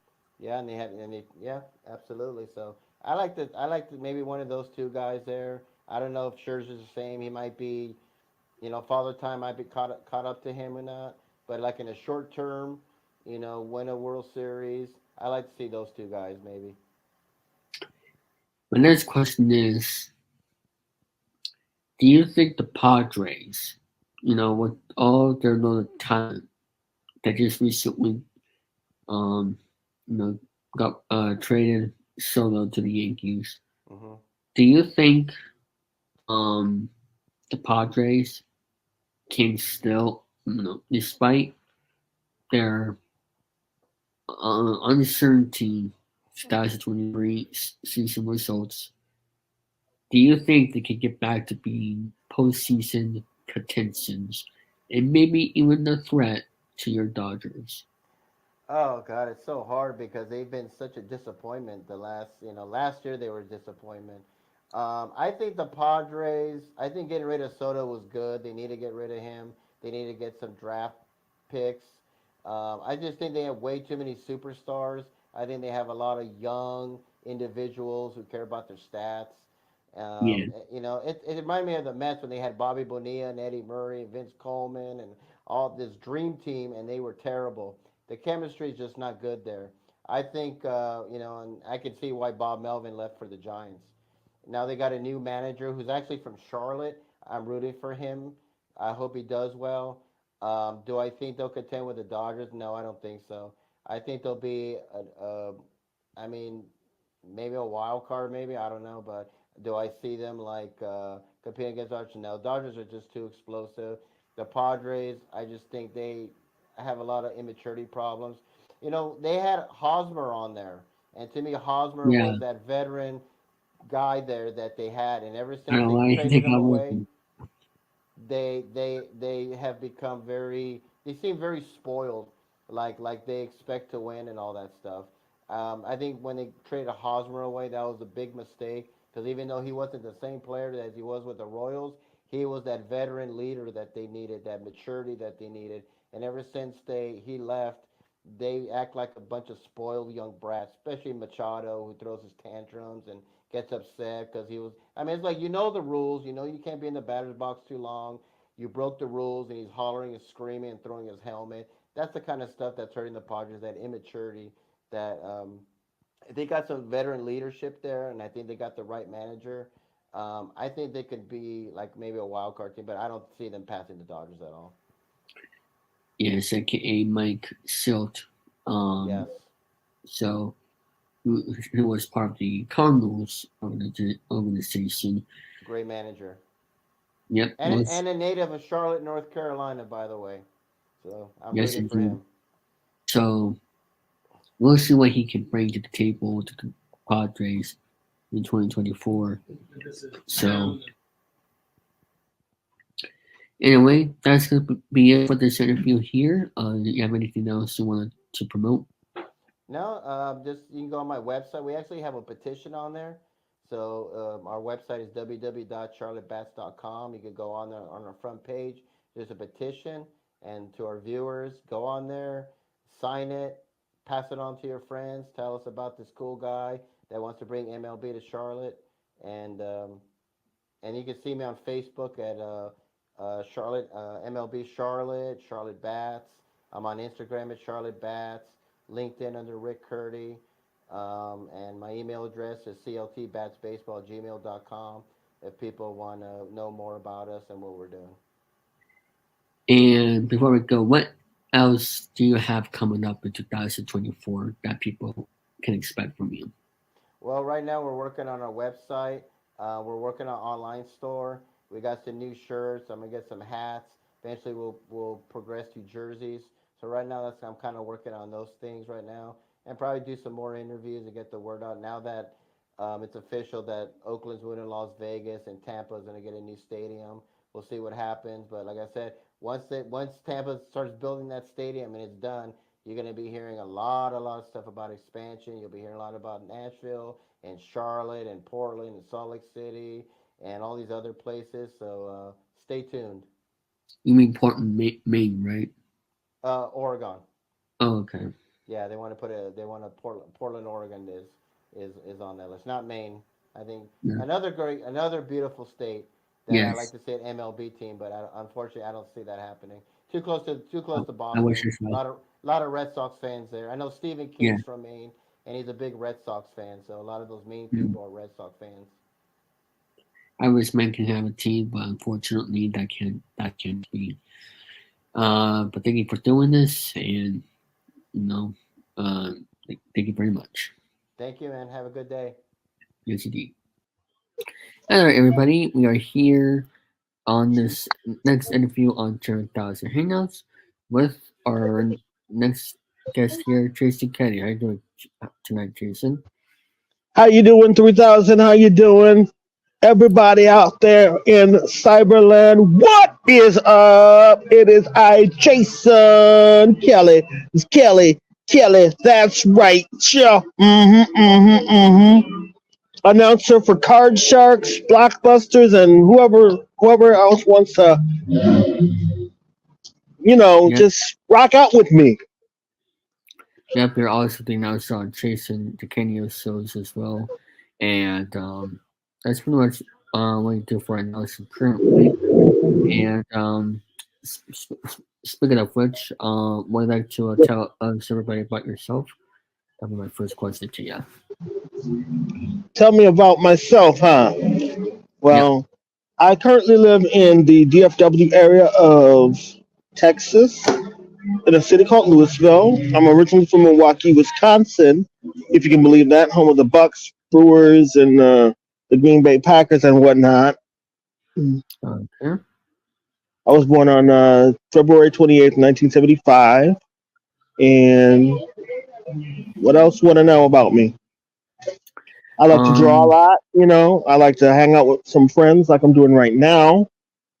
I'm just hanging with my gang, just chilling. But anyway, Alright, and that's and pretty cool. you are a part of my gang as well, Mr. 3000. So we'll take some applause on that. Yep, indeed. And how did you get into game shows? Well, I've always been a fan of game shows ever since I was really young. Hanging out with especially something from something from the 70s like Pyramid, Price, Wheel of Fortune, Password, all of that. What was that first Hard game Shark show? and Family Yep, Feud, especially that strike buzzer.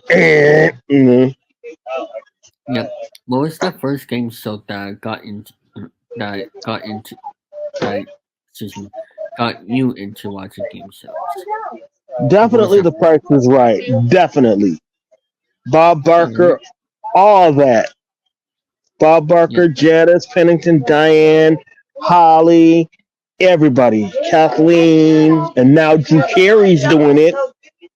And I still got mm-hmm, love for the show even to this day. Even with Rachel and James and Devin and Manuela and all those guys. Now mm-hmm, George Gray. yep. Pretty cool stuff right there. And so I think you already answered this one just now, but I assume your favorite game show of all time is The Price is Right. Yep, Price is Right, Pyramid, and Wheel of Fortune. Those three. Those three, okay, pretty cool. What's your thoughts about Pat Sajak leaving after the season for Real Fortune? Wow. That is a big decision. That is a big decision that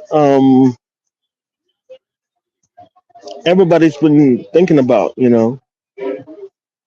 Right, And Ryan and yep, Ryan, let me tell you, these are big, big, big shoes to fill when it comes to Wheel of Fortune. And you got Vanna with you? mhm. What are the odds Yeah. of that happening when you step into a position like that? Tell me. I'm just curious on how they basically, you know, didn't go through a trial of, you know, tryout hosts because that's what they did with Jeopardy.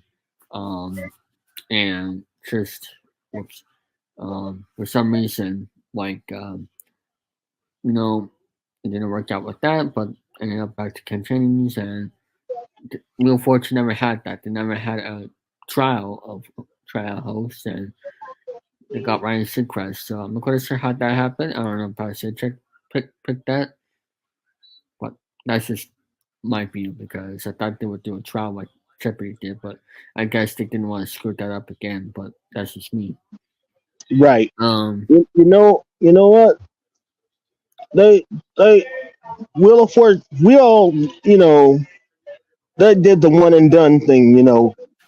When they have like a new host, and if they like you, they'll stick with you. mm-hmm. They Yep. look at Pat Sajak. 41 years. Yep. 41 Mm-hmm. years. How can you top that? Tell me. Bob How Barker. can you top that? Yeah, Bob Barker. besides him. Yep. So tell us about your 30JK podcast that you used to do back in 2013. And 30 JK was something I created because I wanted to let them know who my favorite people were in television and music and in movies and entertainment, and okay. and you get to hear everything. Oh, and other interesting people. As a matter of fact, let me add, because I thought, you can enter my life as I'm interviewing the people. Mm-hmm. Yeah, and you used to do it on a different website that is not around anymore. I believe it was Real Talk Radio. Am I correct on that one? Is that the name of the website? Blog Talk Radio is still Blog Talk there. Radio. Blog Talk Radio is still there. It's just It's that just, you have to pay. You have to pay for it. That's now I remember. You have to so- pay sometimes for sometimes it is free, yeah. and sometimes you do have to pay for it. In order to get Okay. more time. Yeah, but it's not the same that it was 10 years ago. So Right. I can understand. Um, what so was that like the only equipment that you used for your podcast? Like, did you have a mixer? Did you have a microphone or any of that for your episodes? I'm like I said, I'm working on trying to save up on some of that stuff, and if I I do meant for get it, that. I meant for back then. Like back then, what did you use back then for 30 oh, what did I use? I Yeah. used I used a computer and a cell phone. That's what I used. Okay, so that's what you basically used for that show back then. Okay, Right. all right. And how did it when you interviewed the people? You basically had a phone number for them to call in, and that's how you used your phone. As part of that setup for them to call in and for you to talk on the show. So Yeah, that's there was a number you could call when you can go interview and call the guests and all that kind of stuff. Yeah, that I use that number to uh use for the guests and the call-ins. Yes. yep. Um. So my next question, along with that, you've done a lot of interviews on your program. Um, what were you most proud of as for getting those interviews on a weekly basis? What I was what I'm proud. Oh, what are my proud accomplishments when I did the show? Yes, and also able to get those interviews on a weekly basis. Well, my greatest accomplishment was getting Kathleen Bradley, one of the former Barker Beauties from Price, to actually be on my show, and also um, Burton Richardson. That was one of my favorite people to get on the show because he's very, very cordial, very nice, and just Yeah. a pleasure to talk to him. You know. Yes, and they made it look so easy by getting those interviews on a weekly basis. Like every single week, you will have an interview on those Fridays, which was the day of the week you did those on. How were you able to get those interviews on a weekly basis? Like, what were the, like? Was there a certain type of What's the people that procedure you mean? what I meant? What I meant was, how did you search up, you know, those people that you wanted to have on a weekly basis? You know, because interviews are kind of tricky to get on every single week, but you did that for a little while, or quite a while back in in the past decade. I'm just wondering, what were the people, um, what was the people that you were looking for that you were able to get those people on a weekly basis? You got to be interesting. You have to have an interesting background about yourself that will make me want to go and interview you. And what was the research for you to be able to do that on a weekly basis? Mm, just sometimes you just gotta ask. You Yep, don't know, you don't ask, you don't get. It's very simple. that's it. That's true. Yep. Um, my next question is, do you have any advice for those who want to do an interview show, either it's on a weekly basis or just do a podcast of interviews in general? Get creative and just do it. Yep, Because a dream doesn't chase you. You gotta chase it. that's true. And an idea doesn't chase you. You have to chase it. You gotta get after it. Yep. And once you let go, once you let go of that idea, once you let go of that dream, it's gone forever. Mm-hmm. Yep. So you have to, if if you want it bad enough, you can do it.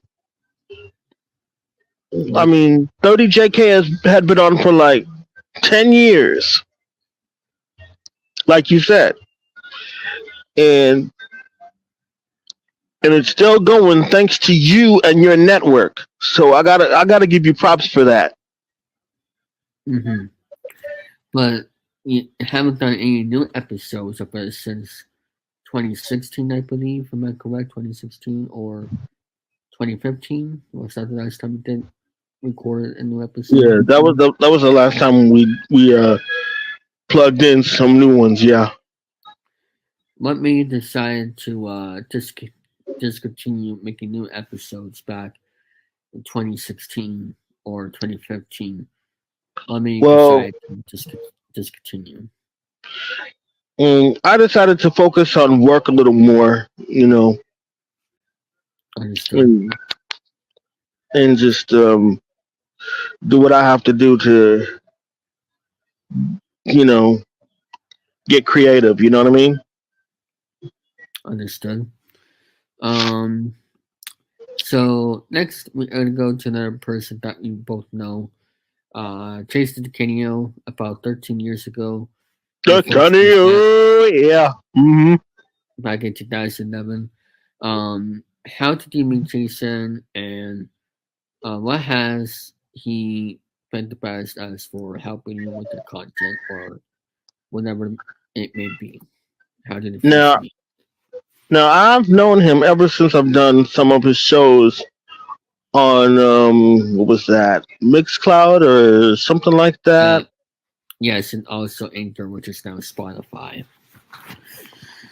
And Mixcloud then is for they're both separate, but I just meant like you did it for both. Hmm. Yeah, I've been knowing him for many. I've been knowing him for quite a long time, and he still wants me to go to Florida with him. Mm, Let me see. Let me see. He's a really nice guy. He's really cool, yeah. and he knows his stuff. He knows his game shows. He knows his news. He knows his music, and I'm a very musical man myself. When it Yeah. comes to the stuff I like old school music, funk and hip hop and rap and disco and all that kind of stuff. You know, Polka. I'm a '70s baby. I'm a '70s kind of man. What about polka? Polka, I don't think I don't think I ever could get into polka that much. A little bit of country, m- maybe some Dolly Parton or maybe Charlie Daniels or something like that. Hmm, Okay. You know, Cool. Um. maybe So Shania or maybe Maren Morris or something like that. who knows? Um. But how did you exactly first met Jason back in 2011? Um, we had lots of people getting into podcasts, and we kind of stuck together from that. Okay. There was this guy named Chris Kennedy, and he had his own podcast, and he kind of inspired me to do my own podcast, and everybody kind of followed suit from there. Okay. Everybody kind of followed suit from there. All right. Probably the Canio might have a little insight on that more than I would. But anyway, you wanted to hear it from me, so Mm-hmm. But is there anything else? I mean,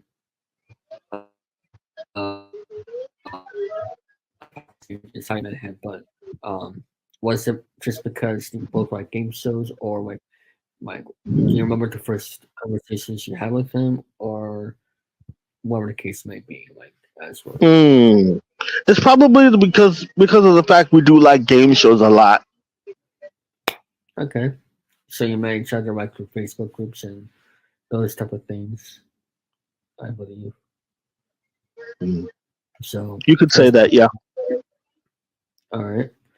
Um, my next question is, uh, is there any um, is there anything you want to do? Um, let me repeat that. Um, oh yeah. And the other thing that I wanted to say was, what has he been the best for as for helping your content? Like, what are you most thankful for as for him helping you for your What am content? I thankful for? Yeah. Well, I mean, obviously you because because you really helped me in a way too. So I can't forget Yeah. about you. Mm-hmm. And as for the Canio, he helped me in ways that I have never ever even thought of. So you can take that to the bank and cash it. Mm, It's just it's self-explanatory right there. yeah. We do for each other. Absolutely. 100%. You have friends, and they like what you do, and Mm-hmm. and you like what they do. You should help each other out. Yeah. That's what I'm thinking. Absolutely. Um, I also done announcing for both me and Jason shows. Like you said, Card Sharks, Blockbusters, and also for his Jason's The Queen's New Yorker, um, and also Mixed Cloud. Yep. I believe From that's Astoria to the Rockaways. Yep. The Queen's New Yorker. I did that too with him. and also going to be doing the Money Fall for next season, and I believe that's up the shows you're doing announcing right now. My question to you is, who was your inspiration to do announcing like you're doing today, and how much how much practice did you get to be great at it?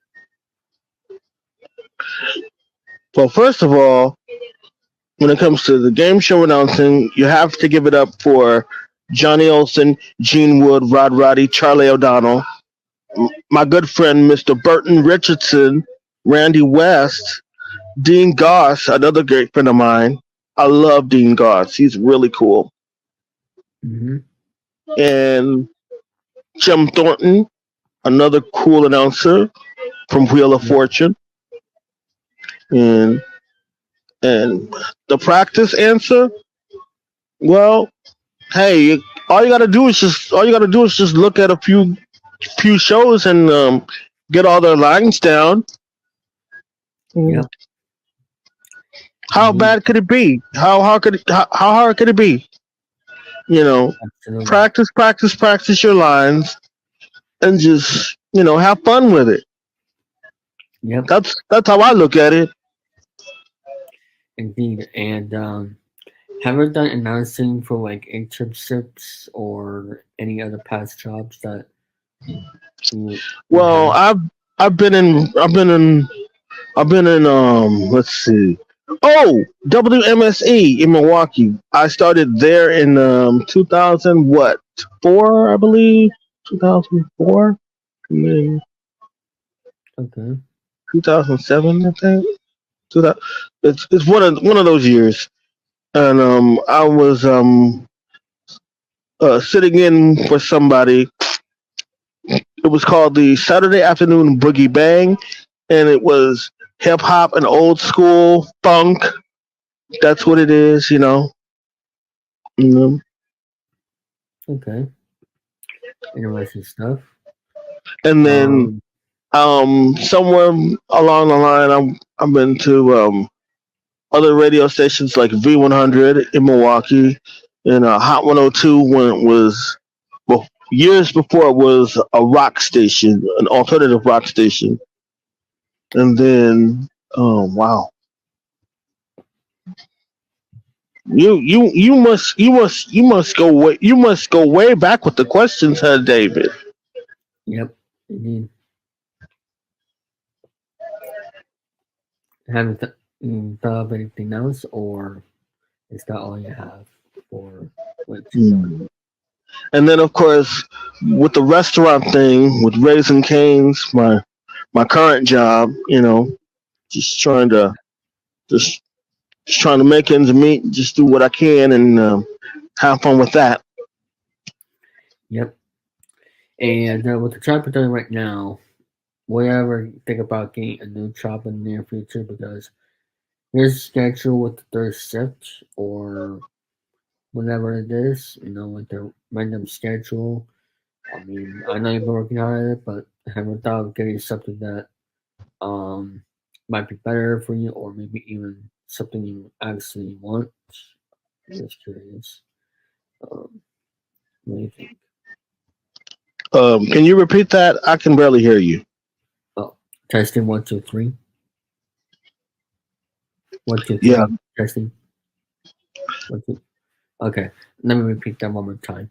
I'll edit this in post.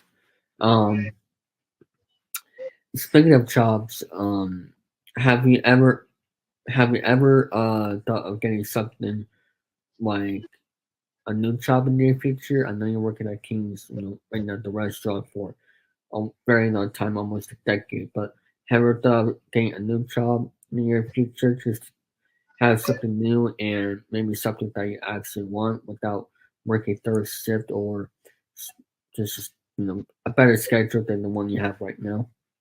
Hmm. I'm thinking about it, but right now, I'm happy with the job that I have, and if if there's something that comes up my way, and it it can help me get more of what I want, Okay. then maybe I'll consider it. But until then, I'm sticking with Canes. All right.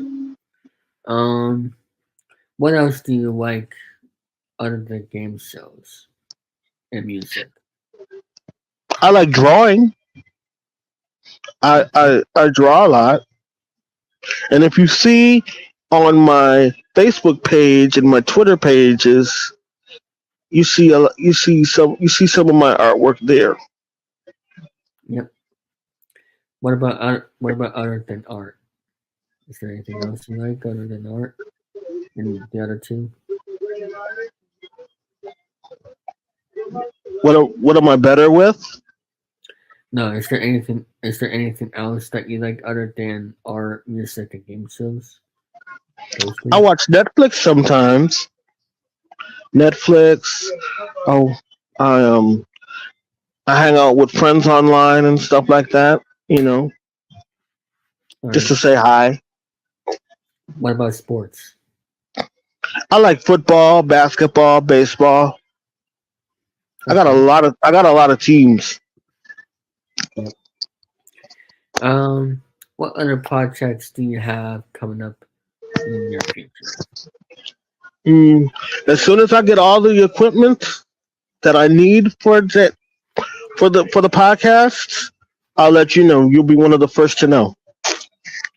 And did you already order it? Did you already order it? Not yet. I'm working on that. Okay. Well, hopefully you will get that equipment so that way you can get back to know swing of things. But just make sure that you work around your schedule, the best you can for that one. So Mm. Hey, thank you for having me. Of course. Thank you for having me, David. you're welcome. And is there anything else you want to promote before we sign off here? Anything else you want to promote? Hey, don't forget to watch Card Sharks with Jason DeCanio, everybody. Right here on the David 3000 Network. You'll hear my voice a lot often. You need it, and let me actually see when that is going to be premiering when I'm on here. Let me check my schedule. Oh, that's not the one. That's not the one. Right here. I think this is it. We are currently filming season 2 of Car Sharks as we speak, and I believe we are going to be airing Car Sharks season 2 from April 8th. I think that is going to be in 2 months from now. So April 8th will be the season 2 premiere of Car Sharks. So stay tuned for that here on the 3000 Network. And of course, Press Select will also be the season 5 coming this summer. So stay tuned for that. And of course, we'll have those update videos, announcement videos before the summer starts. And so that is going to be it for this one. And thank you for doing this. Hey, Thank you, everybody. keep on watching the David 3000 Network. It is awesome. Yes, indeed. All right, everybody. I am Debbie here with our next guest here on 3000 Hangouts. Please welcome Brendan Glaston. How are you doing, Brendan? I'm good. How are you? Thanks for having me on. You're welcome. He is the voice of the Maine Celtics, which, speaking of which, Love it. yes, and also the voice of the WNBA Connecticut Sun. So, would you like to tell us a little bit about yourself with what you do for both of the teams as for play-by-play announcing goes? Yeah. Both different seasons. The W is in the summer, mid-May till about middle of September. And then the main Celtics, they basically align right with the NBA schedule. So this week is the All-Star break, the week we're recording. So hence why my availability is a little bit better, which is great. It kind of caught me off guard. I was like, oh, yeah, no games this week because the G League and the NBA, very symmetrical schedules. But the job description is basically to arrive on game day like the rest of the people do, a couple hours early, and put on a good show, but document the action and kind of be the eyes, the ears, because we are on television. Both teams are on NBC Sports Boston, home of the Boston Celtics, and deliver the action for the people and try to have some fun with it, but also tell stories about. In the G League, it's unique because you've got guys that have, that are younger, first out of college, or you've got, players that are in NBA organizations as two-way contracts. So to use the Celtics as an example, Neemias Queta, who's been with Boston for most of the year, J.D. Davison, who is in his second year in the G League, he's on a two-way deal, second-round pick in 2022. And Drew Peterson, who was picked up by the Celtics. He was on a G League contract with the Miami Heat. Now he's on a two-way deal. So they're under the Celtics umbrella as Boston signed players, which those are great stories because their goal is to make it to the next level, to the association. And in the WNBA, a league that just keeps growing, women's sports continue to grow. The W has done a really nice job of capturing an audience in the summer with kind of a slower time of year. And it's a privilege to be able to kind of, like I said, document what's going on, the action on the court for those 2 hours, 2.5 hours. Yep, and there's one particular a women's basketball player, Clark, who is Caitlin Clark. Caitlin Clark, who is been all over the news in the basketball world, and you'll have possibly the opportunity in the next couple of years. I don't know how it works with when after the senior year go to the WNBA. I don't know how that works, but maybe you could possibly call over a game since it comes to me. Not this. Well, I don't know about the team, but I meant like in general. Sure. But it'll be pretty cool if that actually happens. But what do you think the WNBA is doing right now with that player and just the game in general? Do you think it's starting to go in the right direction, despite the fact that people are more into baseball in the summertime like me than the W?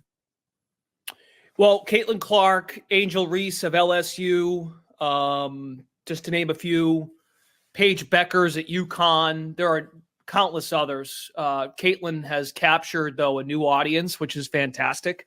And she's, I think, reminding people that there is a market and there's a popularity surrounding women's basketball. Cheryl Swoops is another one who's a legend, and she's involved quite a bit with, doing more media, more broadcasting. Cheryl was one of the pillars of women's basketball. I think most notably, though, I think what captured a lot of people's attention was over All-Star Weekend when Steph Curry went up against Sabrina Ionescu in the three-point challenge. Yeah. And awesome. It was great. Sabrina was right there with them, and Sabrina put it best. If you can shoot, you can shoot. It doesn't matter male, female, where you're shooting from. Sabrina's trying to help grow the sport by being on that platform. All-Star Weekend, NBA All-Star Weekend, the Saturday event of the skills challenge, 3-point shootout, slam dunk, that to me has grown more popular than the game itself. The game is just kind of a way to cap off the weekend, and it's more of a formality.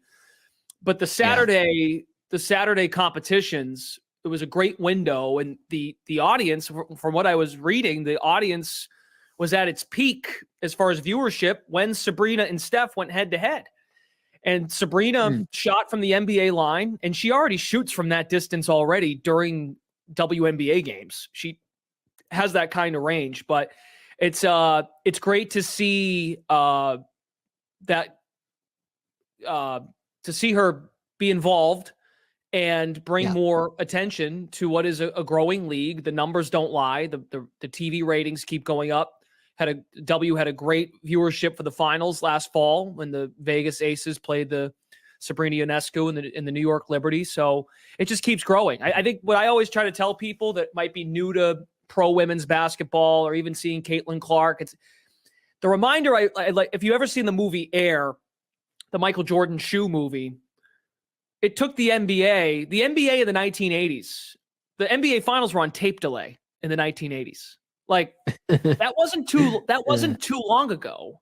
Meaning, the W's been around for almost 30 years. That's not a long time. The NBA's been around since the 1960s. It takes time to grow a pro sports league. And you're seeing now the NFL has reaped the benefits of that. The NBA is at a point now where it's a global game. The top stars in the league come from all over the place, right? Giannis, Jokic, Embiid, Luka. Go right down the list. SGA. It's a global sport. It takes time to get there. So I think the cross promotion is excellent, and it's a way to get more eyeballs on the product. And Caitlin Clark is appointment TV now almost every night she's on, whether Iowa's at home, Iowa's on the road, and breaking the scoring record. She's played what she's doing is a reminder, and it's a history lesson. It's a way, it's an avenue, it's a port key to reminding people, oh, this has been going on. Caitlin is using her platform, and NIL helps as well to kind of give resurgence to the sport, both pro and college. So been fun to watch. Absolutely. And also another thing that's been going on as for women's sports is the I hope I can say this right, the PWHL, the new women's hockey league. Have you been watching those games on Nesson, and what do you think of it? Yeah, it's good. I mean, I have some friends that I used to work with in the WNBA that have helped start that up. So the Bruins played Monday, President's Day, and they had a PWHL game on right after. My hometown is Lowell, Massachusetts, and they've used the Songus Arena, the Songus Center, as one of the destinations to play. I think it's great. There's a hunger. The general takeaway is there's a hunger for women's sports. It's just it's never been marketed properly, and that's I agree. Marketing dollars matter, and that's why I bring up the NBA thing and the finals being on tape delay in the 80s. It wasn't marketable yet. Then you got a guy like Michael Jordan who can sell a shoe. Michael Jordan evolves into, and you got your Larry Birds, your go right down the list. Like, yeah, I mean, well, Bill Russell was way back, right, when the league was only 8 teams. But the marketing matters, and investment matters, and that's what we're seeing. Women's sports now have started to be more marketed properly. There's investment. Yeah. It's like any job, any profession, you got to spend money to make money. And that's why now there's more visibility on television. You know, Nesson is a partner with the PWHL for their local team. And you'll see more local regional sports networks get involved. And their goal, again, that's going to take them some time. But if marketed properly, that path to, moving up the food chain of viewership, it will have, they'll be on the fast-paced escalator to get to different stages if it's marketed properly. That all matters. So it's a good product, good watch. I'm not a hockey guy. I'm even still trying to find out. A couple of guys scored for the Bruins the other day. I'm like, I don't even know who that is. So I'm not a huge hockey guy, admittedly. I follow it as a fan, being from Boston or being from the Boston area. But it's a good take, and they're drawing fans. So it's good. It's good. They're off to a good start. Yeah, I have yet to still check out one of those games myself, but maybe in the future once I have the time, and it's great too. I think what also really helps is TV windows, whether it's national or if it's local. Like having a Bruins game on right before they go from the Bruins game to a Bruins post game, and then you go right into the game. That's a great window or a great drive setter for that. So the TV windows matter too. If those games were just on YouTube, or if they were on, just ESPN Plus, just giving examples like the viewership, the lead in, you see this all the time with new leagues. You'll watch like ESPN will have lacrosse or cornhole, whatever. If you can get swimming. Sure. Yeah. And I'm not knocking those. I'm making the point, like if you have a college football game on in December, a college football bowl game, and that's your lead in to your next game, that helps. That gravitates a possible new viewer. And that's sometimes all it takes is to lure people in. So TV windows matter too, which we're seeing again with Caitlin Clark now as appointment TV. She's on the Big Ten. She's in the Big Ten conference at Iowa. So they've got a deal now with Peacock. And once the women's basketball Final Four and the NCAA tournament starts, she'll be on more prime windows on ESPN. So those TV deals, people think they're not a big deal. That moves the needle quite a bit. It changes everything. It changes, like you see with these NBA contracts now, these guys who get the max deals. Well, the TV money factors into that. So it's very important. I think people realize like that stuff matters to help grow leagues and grow viewership. Oh yeah. So how did you get the job for both the Maine Celtics and the WNBA Connecticut Sun? Yeah, so with the Maine Celtics, I had some relationships with some folks at NBC Sports Boston. They partner with the Maine Celtics to air the games. The production is done in Maine at the Portland Expo. Franchise has existed for 15 years. They used to be the Red Claws, rebranded to Celtics, Maine Celtics, because the Celtics actually bought the team.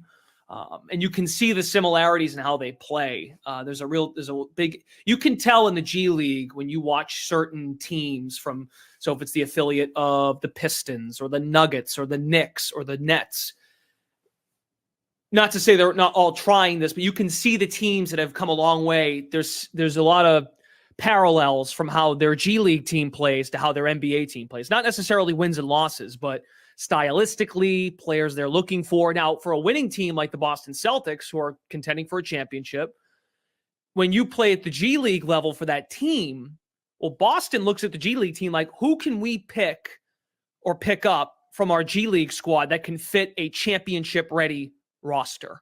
Because in theory, the Celtics with Jaylen Brown extended, I think they would like to keep Jason Tatum. He's pretty good for the long haul. My favorite player. Yeah, he's a great player. Kristaps Porzingis signed to an extension after the trade was made last offseason. So they're probably thinking like, okay, how can we the message to the G League guys is, how can you impact winning at the next level? Whereas a team, for example, like the Detroit Pistons, they're not having a great year. They've rebuilt the whole thing. Young players littered all over their NBA team, and they're just, maybe they find a diamond in the rough at the G League level. So that's just kind of I think that's important to establish. But anyway, having relationships with folks at NBC Sports Boston, I had known the team president just in passing. This was like 5 or 6 years ago. They had a guy who did their games. Our games are on radio and TV, and the radio play-by-play guy actually took another job. I think he was working at another radio station, so it kind of became a conflict of interest. He couldn't do the Maine Celtics games because it was not the same. It would be a different radio station. It would be a competitor. So job opened up like 2 or 3 weeks into the season in 2021, 2022. And just by maintaining a relationship with some of the people there, they were like, hey, are you available? And it was odd because normally when those things get hammered out, it's in the off season. You got a month or two to get ready for the season. I got thrown right into the fire. And that was a cool year. My first year was 2021, 2022, when Maine had Sam Hauser, who's a key contributor now for the Boston Celtics, and Luke Cornett. Both are NBA players on NBA contracts, impacting a winning franchise at the highest level. Boston has the best record in the NBA after the first half, after the pre-All-Star break portion of the season. And like, I mean, I'll say this all the time with like relationships over time, doing games at different places, but maintaining relationships is the name of the game. And the same was the same situation presented itself with the Connecticut Sun. I do some lacrosse work as well, kind of all over the country. Even in Canada, I've done games for a professional league, the National Lacrosse League. Long story short, the Connecticut Sun play their games at the Mohegan Sun in Connecticut, and the Connecticut Sun used to share. The staff members of the Connecticut Sun also ran a pro lacrosse team called the New England Black Wolves. They played at the Mohegan. wow. That league, the NLL, was an indoor pro lacrosse league. It's the biggest professional lacrosse league in the world, because they have players coming from Canada, in North America. I should be more specific, North America. Okay. But through relationships with those folks, working for the lacrosse team, organically met people that work for the Sun. After the 2020 season, the play-by-play announcer for the Sun, Bob Husler, said he was retiring. So my name was in the pool because I had met some people just by doing lacrosse. They knew I had done basketball at the college level, men's and women's. And it was kind of an organic fit. But having relationships with those people certainly didn't hurt. Awesome. And how did you get started with their play-by-play career? You found out that I wasn't that good at playing. I was a baseball player in high school. I swam in high school. Little cup of coffee playing college club baseball at Syracuse, where I went to school. But when I was 9, 10 years old, I wasn't that good. I got better at baseball as I got older. But when, every kid has been there, I think, when you're younger and you get tossed out in right field and the ball, most hitters, at least for me in Little League, were all right-handed. So if they pulled the ball, they pull it to left. Not a lot of lefties at the plate. They're not pulling the ball to right. Point being is, when you're in right field in Little League, you ain't getting the ball. But I had such a passion for examining who our best players were, and I would hold the glove up out in right field and just talk to myself and talk about the game, talk about who's where, what's the situation. There's runners on first and second. There's a force at third. It's just like insider baseball stuff. So kind of learned I not only like to play and be a part of the camaraderie of a team, but I like to talk about the action on the field. That soon turned into, like a lot of kids, you get the game systems. So your PlayStations, your Xboxes, whatever. You get Madden, you get NBA 2K or NBA Live, you get MLB The Show, and you mute you hear the computer announcer say the same things over and over. You get to a point where, at least for me, why don't I just mute this and let me try this myself? So I would sit in my bedroom playing the game systems, and I would mute the TV and call the game how I wanted to call it. That's how I got interested in it. And I've heard that story from others that are in the business professionally, so it made me feel better. I'm like, okay, I'm not the only weirdo who's muting my television. And why is Brendan, my parents would say to themselves, why is Brendan in his bedroom, muting his TV? Why is he talking to himself? Is everything okay in there? No, I was being an announcer. I wanted to announce the game the way I wanted to announce it and put my own spin on it. So fast forward, high school, volunteer, intern, I guess you call it an internship in a way. It was more of a volunteer role. I volunteered at a local radio station. I would do call-ins to the radio station from football games and give kind of a 60-second, 90-second synopsis of what the game was, who the stars were. And then I had some experience doing some broadcasting, some Lowell High School. I did 2 or 3 Lowell High School basketball games. Again, not really knowing what I'm doing. But I watched, when I grew up, when you watch games, I watched Sean McDonough on Nesson, or it was TV 38 call Red Sox games. I would listen to Mike Gorman call Celtics games. Sean Grandy on the radio. I would listen to Gil Santos, the late Gil Santos, call Patriots games. And even like on a national level, Mike Tirico, Kevin Harlan, Ian Eagle. I just got fascinated by that element of the presentation, the announcers. I just thought I was interested in it. So I would pick and choose what I liked from each one, and then kind of try to make it my own thing. Then I went to college for it, got work at the student radio station doing games. And then when I got out of college, I basically kind of went the freelance route and put together a reel. You send it to so-and-so, you get games there. It's all about reps, just doing it over and over. You try to develop a craft, and then it's worked out pretty great. I've been very fortunate because this doesn't happen for a lot of people. I've never really had to move out of New England. I found a way I did college games at Holy Cross, at University of New Hampshire, UMass Lowell, Boston College. I've done games locally, and I never really had to move to a different part of the country to make it happen. I did baseball. Yeah. I did some minor league baseball in New York, in Western New York. And I worked down in South Carolina for one summer. And then I just ended up getting other work. Baseball is a grind. It's a lot of games, big commitment. Oh, yeah. But basketball, lacrosse, even I do the high school football games at Gillette Stadium every year now for the MIAA championship. So I've just formed I make my own schedule. I have to schedule. When schedules come out, it's like my favorite time of year because I can figure out my life and when I'm available, when I'm not available for whatever it is, my niece's birthday or a wedding or something. So it's very cool. I have a lot of kind of say in how I want to do it, but I'm at a point now where I get work wherever I can get work, and I can kind of control what I can and cannot do. Whereas when you're younger, you're saying yes to everything, no matter the sport: volleyball, field hockey, soccer, right? Sports that I didn't mind doing, but I wasn't as I felt I was good at, or I didn't know as much about. But I've learned in this business, relationships, being available, and being versatile, and doing several sports. Because if you just try to do one sport, it might work out for you, but you're better off. You're more valuable to a network or a school or a team. Team doesn't make a lot of sense because teams are just what they are. But a school, a network, whatever, to do more.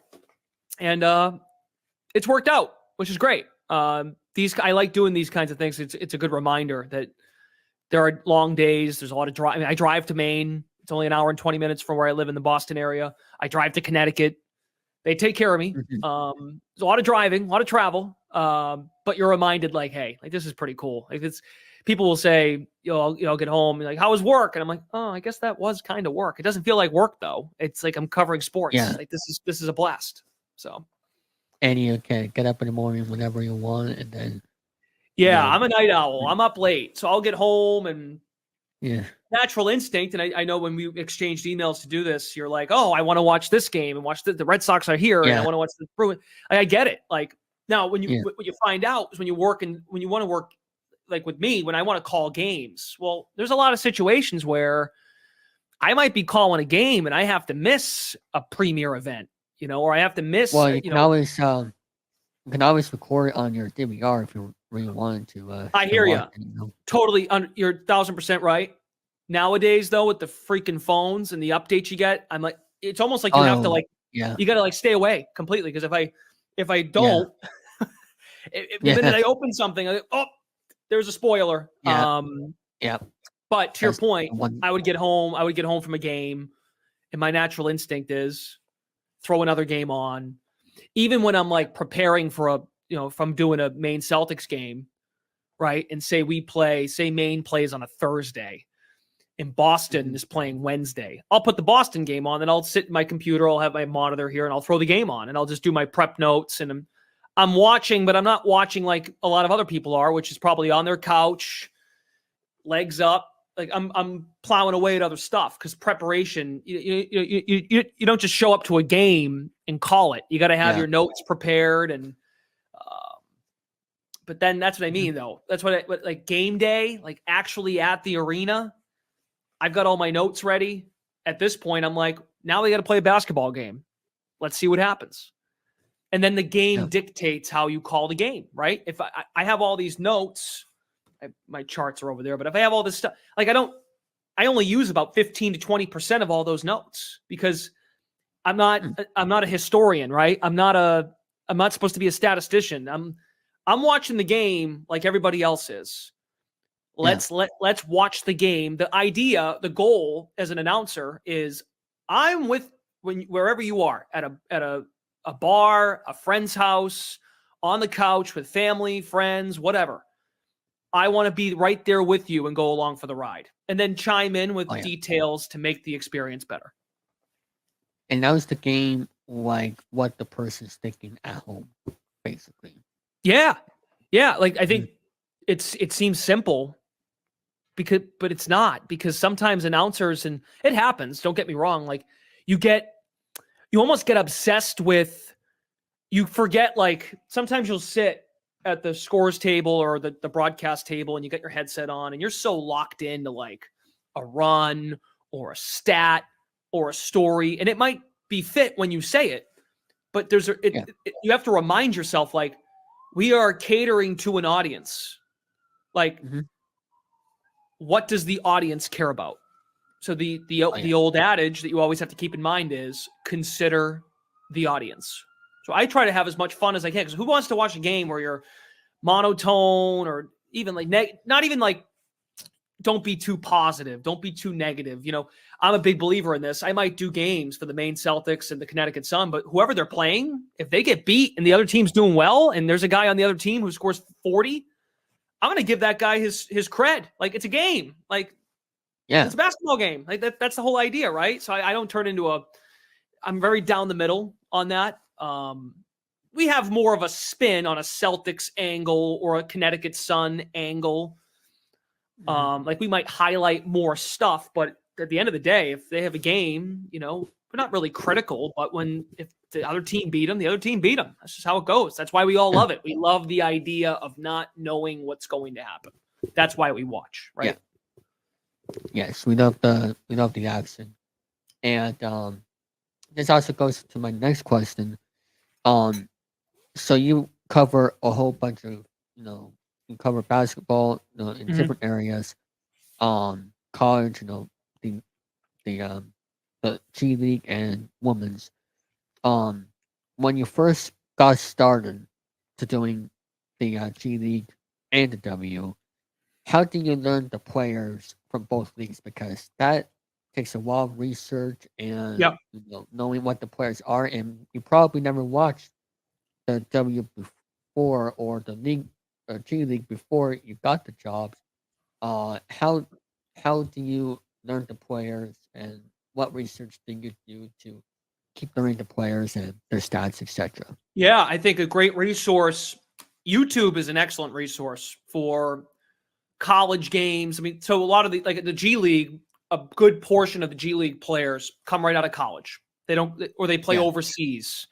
There's I could go off. I could probably give you 15 websites that I use, like Pro Basketball Reference, their college, like where they go. So Jordan Walsh, right, is a good example. Jordan Walsh played 1 year at Arkansas. So I'm on his Arkansas bio page going through they might have some tidbits in there about his family. Another one, this sounds like Scott, rocket science, but it's not, because it's easier said than done. It takes effort to do this. And sometimes there are days where you don't have as much time because stuff comes up, right? Try to get to the game early. And I get to the game. I do an interview with the coach for both teams. I'll do a pregame interview about 90 minutes before. But a great time to get info and storytell, like not just read off what they scored at Duke, their points per game, and what Coach K had to say about them. Like that's all, you can find all that online, which there's value in that, but someone could just go look that up themselves. What about when they're in the layup lines, right? Now you got to be respectful. They got a job to do. You can't, there's do's and don'ts but if I have 5 minutes with a player just to go over, like, hey, you guys have lost a couple in a row. Like, what's the mindset? What's the message? And I might get a great line out of a player who said, like, hey, we flat out stunk. We had a team meeting. We all went through film. Everybody was accountable. That's a little nugget I can share on the air. Another one with the G League that's fascinating, especially these younger G League players. So parents or family members will go to the games because they want to see their kid play their first pro games. Sometimes they're very friendly to like just stop and chat. Like, again, not like anything official, not an official interview, but more like a, hey, like Jordan or JD's doing really well. And they'll be like, oh yeah, like we came all the way from Arkansas. We came all the way from Alabama. Or we came all the way from California. Like just little nuggets like that that can lead into fun, organic conversation. Like though they're not cold, they're not straight hard facts, but it's good talking points. But talking to the coach before, trying to meet with some players before the game, maybe they have a fun story. Maybe they had a couple days off and they've been home. Hey, how have you enjoyed being home the last couple days, not being on the road? What are some things you did? What did you go out to eat? What'd you do for fun? Keeps it light, keeps it interesting. What do you do for practice, for the games? And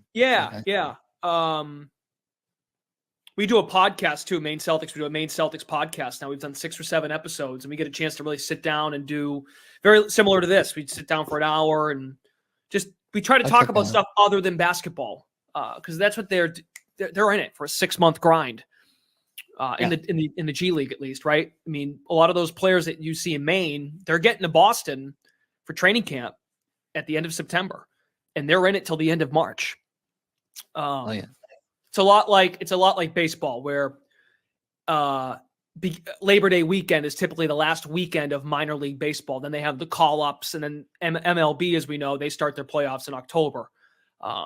Same with the W. Now, the W is unique because the W rosters are a lot smaller. You've only got like 10, 11 players per team.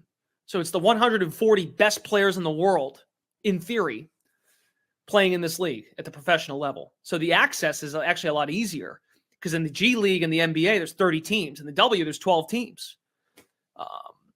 And then, again, like I mentioned relationships with people who make, hires and people behind the scenes on the actual broadcast side. Relationships matter too with coaches and players. It doesn't happen overnight. So you have to be really cognizant of that.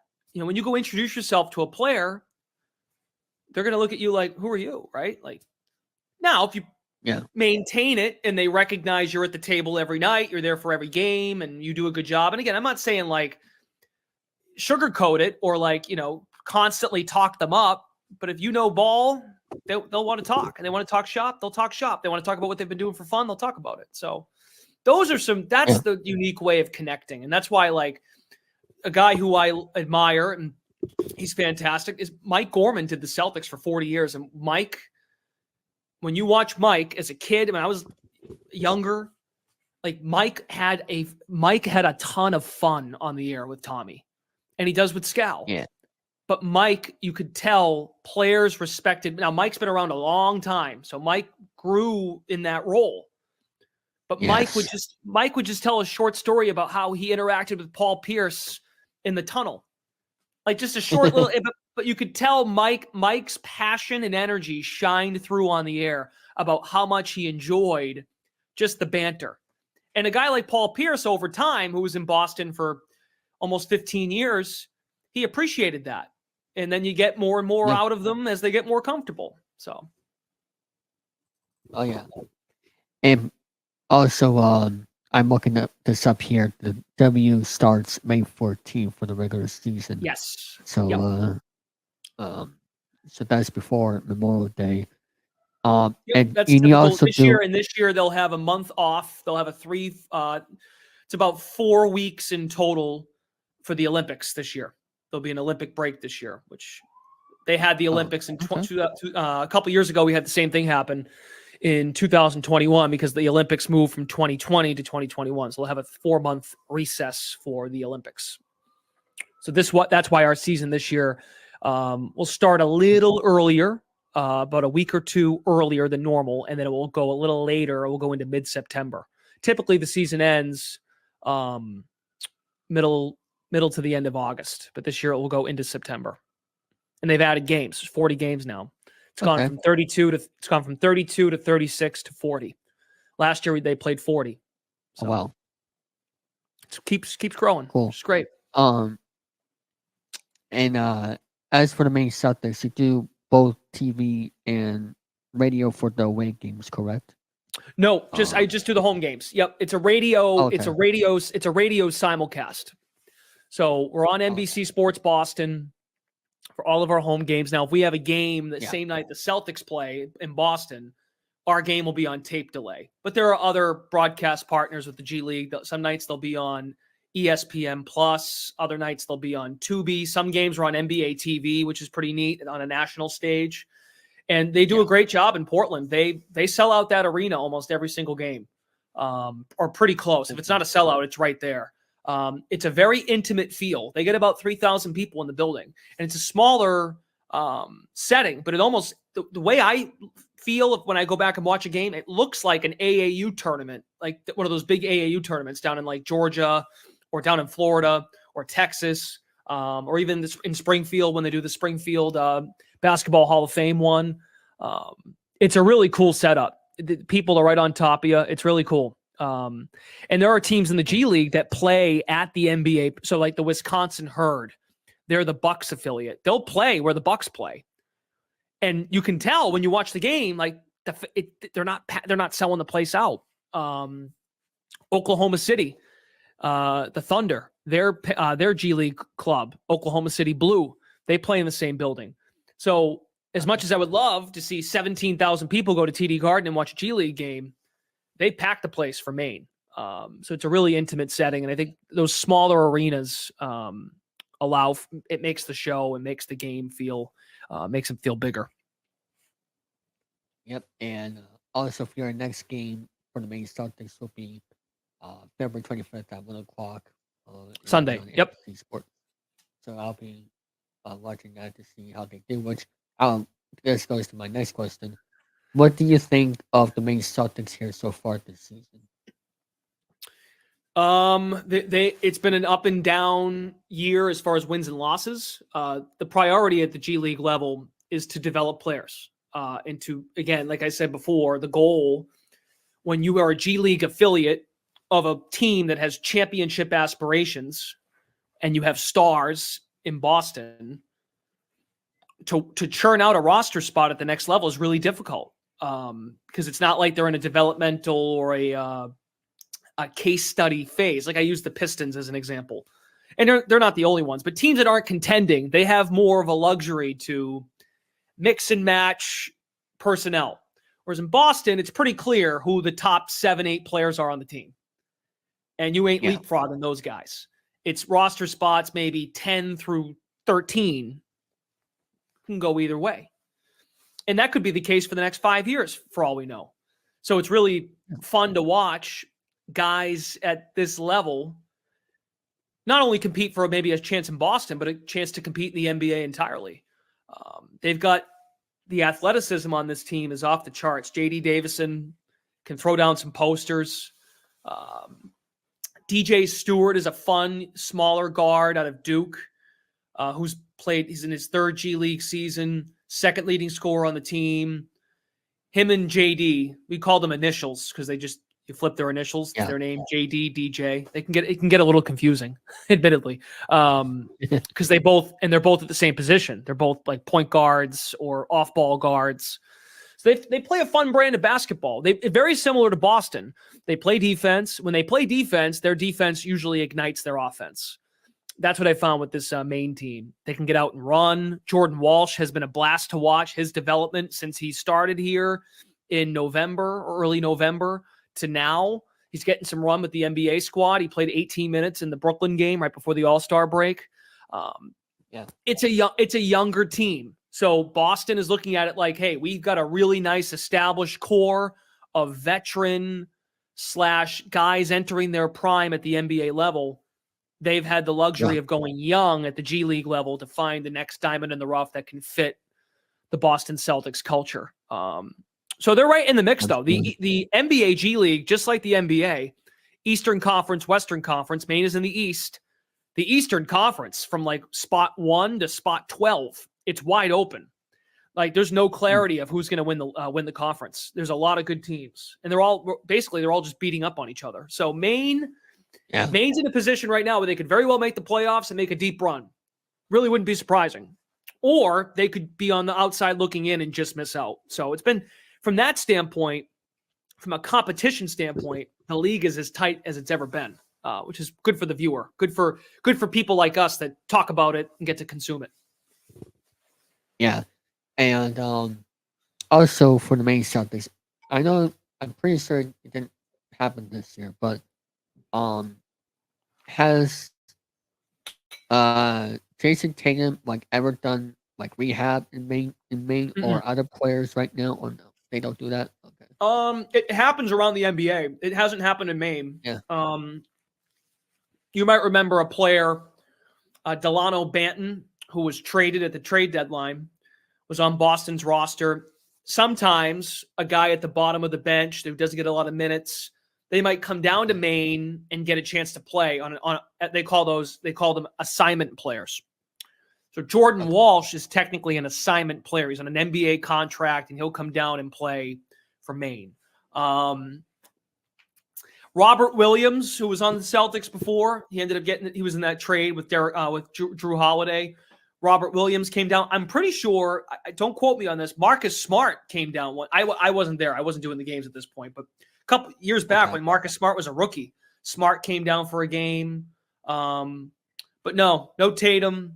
Tatum hasn't had a major injury, knock on wood, in his career, so he really hasn't had to rehab at that level. Same with Jaylen Brown. So, but it has been done. Like the NBA, the NBA. There are teams that will utilize the G League team as a rehab spot. Kind of like, I know you're getting at, though. Baseball does it all the time, right? Like Chris Sale with the Red Sox, for years, would go down and do a game in Portland, Maine, and he'll pitch for the Sea Dogs, or he'll go to Worcester and pitch for the Woo Sox. Don't really see it as much in the NBA. Don't really see it as much. Okay. Now let's go to the Connecticut Sun. Of course, they were in the playoffs last year. Yep. New York knocked them out. What do you think they can do this upcoming season, as we are a couple months away? Yeah, they are very much still a title contender. Their core of DeWanna Bonner, Alyssa Thomas, who has got MVP votes, very much in the mix to win MVP. I'll be biased. She probably should have won it. That's a separate discussion for a different day, but she was right in the mix, which says a lot about Alyssa and her development in 10 years in the league. Finally got her flowers for how good she is and how much she impacts winning.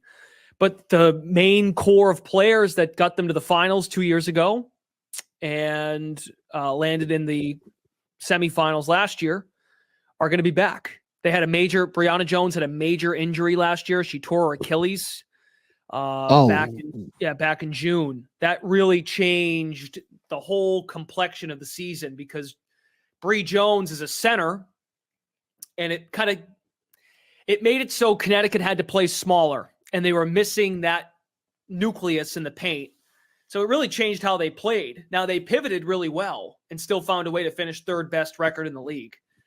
But Bree Jones being back, if my opinion, if Bree Jones was healthy all of last year, I think Connecticut would have had a real shot to win it. They would have had a real shot. I'm not saying they would have been in the finals, but they would have given New York more of a series, which they kind of did already, to be honest. They're right there. They're going to be at minimum, they're going to be a top 5 team in the league, and they've got championship pedigree. There are a lot. I mean, outside of so it's kind of ironic, David, they've got the way they've played the last 4 or 5 years. They've kind of got the same thing going on like the Boston Celtics do. They've been right there. They've been on the doorstep of winning it, and they come up a little bit short. They were in the finals 2 years ago. Boston Celtics in the finals 2 years ago. They were right there. They won. They had it was the finals in the WNBA is a best of 5 series. Connecticut was tied 1-1 with Vegas through 2 games. And then they lost the series 4-1. They were right there. or I think it was a 2-1 series, Yeah. whatever it was. They lost in 5 in the finals. 3 of those 5 games were really competitive, and one of them they won in the blowout. They've been right there. They're right there, which is why it's like the parallels are actually very fascinating with the Celtics. Now, I would admit the Celtics with Tatum and Brown being younger, about to enter their primes of their career, Connecticut's got a little bit of an older team where their window is a little smaller, but the parallels are similar. Connecticut Sun have never won the WNBA championship. They were in the finals in 2019, lost in 5. We're right there, lost in deciding game 5. They were in the set. They had the best record in the league in 2021. They went 26-6 in a 32-game shortened season because of the Olympics. Lost in the conference finals or the semifinals. That was a disappointment. They come back the next year and reach the finals. Again, like I said, came up short in 4. So they've been right there. It's a lot like Boston. They are right there. Yeah. The missing ingredient is now can they get over the top? Can they break through that barrier and win the whole thing? So that's where the Sun are. The Sun are going to be, like I said, minimum top 5 team, and they're going to be a tough out. They're going to be a tough out. Yeah, we'll see how it goes with the rest of the season. Mhm. My next question is, with the Olympics, does that affect anything as for, the routine, or we've seen it like with the WBC in baseball, where that affects certain teams, that players, go to the WBC and that changes, the way they're Yeah, a little practice, different, right? Because in baseball they'll go before the season starts, yes. right? So it kind of go ahead. Oh, you could Yeah, continue. I just kind of it accelerates their training process, right? Of how they if it's a WBC year, they're probably getting back into baseball shape a little sooner rather than later in the winter. The W, though, these players, to make a living, they play year round. They play overseas. They play in other professional leagues. Like they're playing basketball 9 months out of the year, pretty much 10 months out of the year. So the Olympic break actually for them is like they're thrilled about it. They like the time. They like the time off. It's kind of what they need, and it's added more. With that schedule, there are a few more back-to-backs this year. But yeah, no, the Olympic break, they're now the best players in the league. A lot of them play for Team USA or they represent their country. And yes, the cream of the crop will represent the United States in the Olympics. So the stars, the elite of the elite, they're not going to get the break, but the secondary stars, the rest of the rosters, the break's good. Break's good. Awesome. I got a couple more minutes here, and I gotta get rolling. So, all right. I'll ask you a few more rapid questions here. I'll ask this. What other sports do you like other than basketball? Big football fan. Patriots. We'll see what happens. Don't know what's going to happen with the draft. They need players. They need talent. They need young players. They need to show me something, build me something. I'm really bummed out about what's going on with the Red Sox. I really am.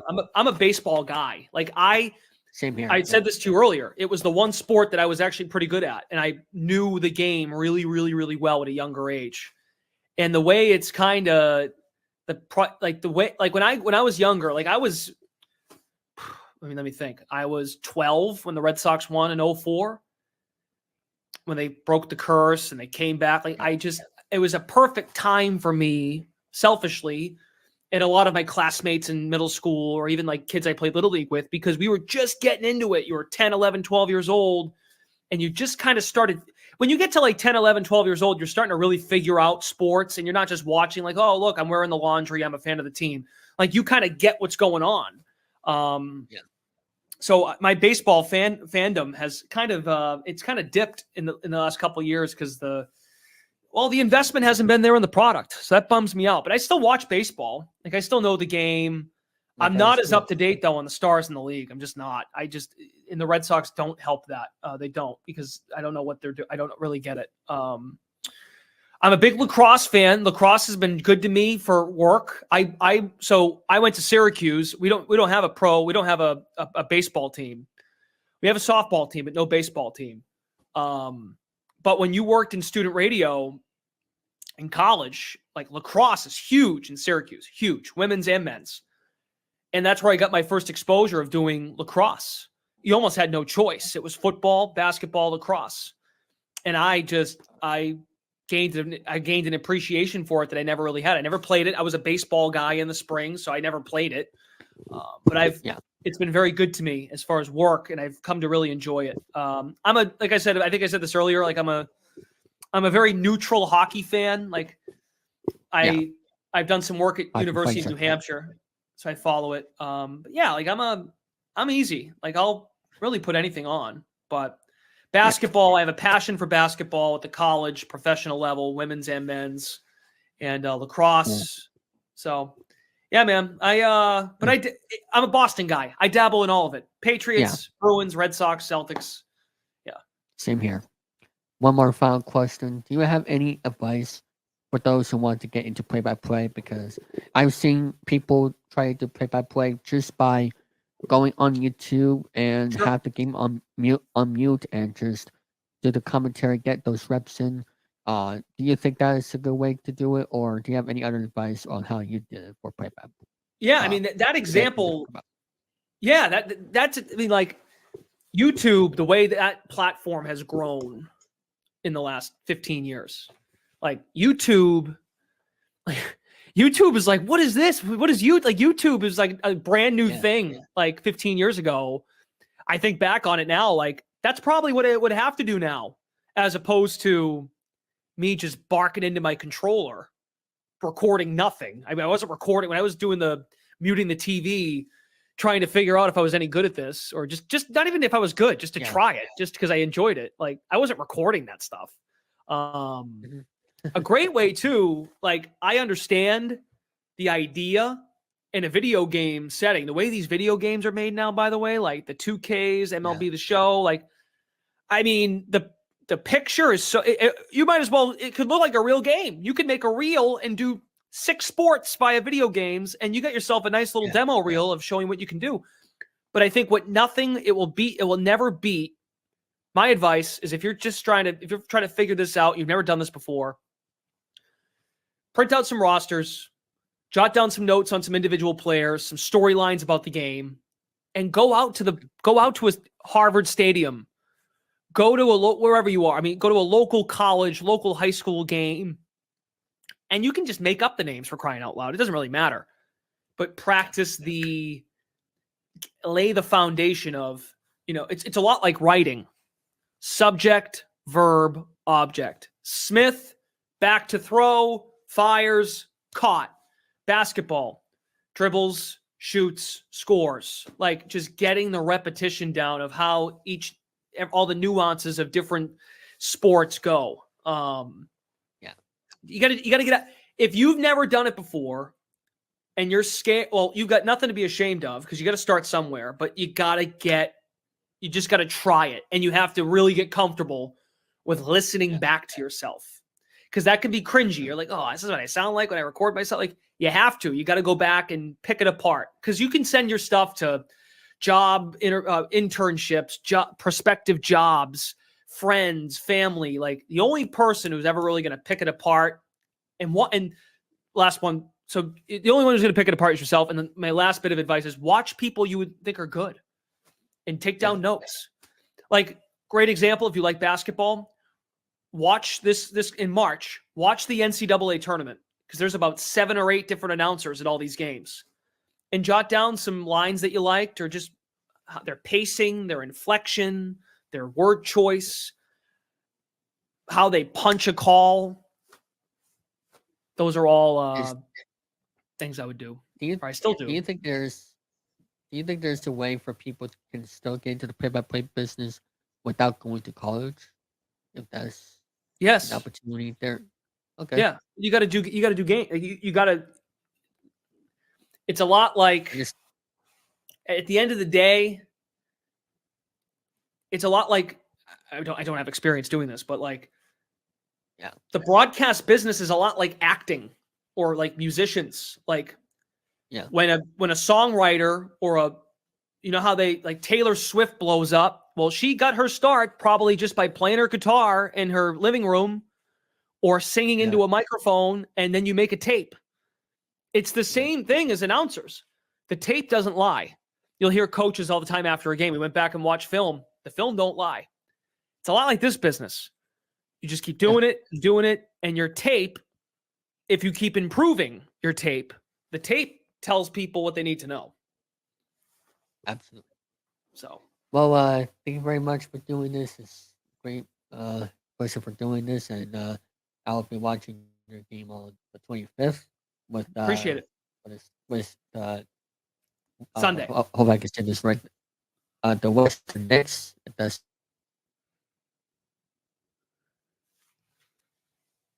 I believe the Knicks will be playing the Celtics that day. Yep.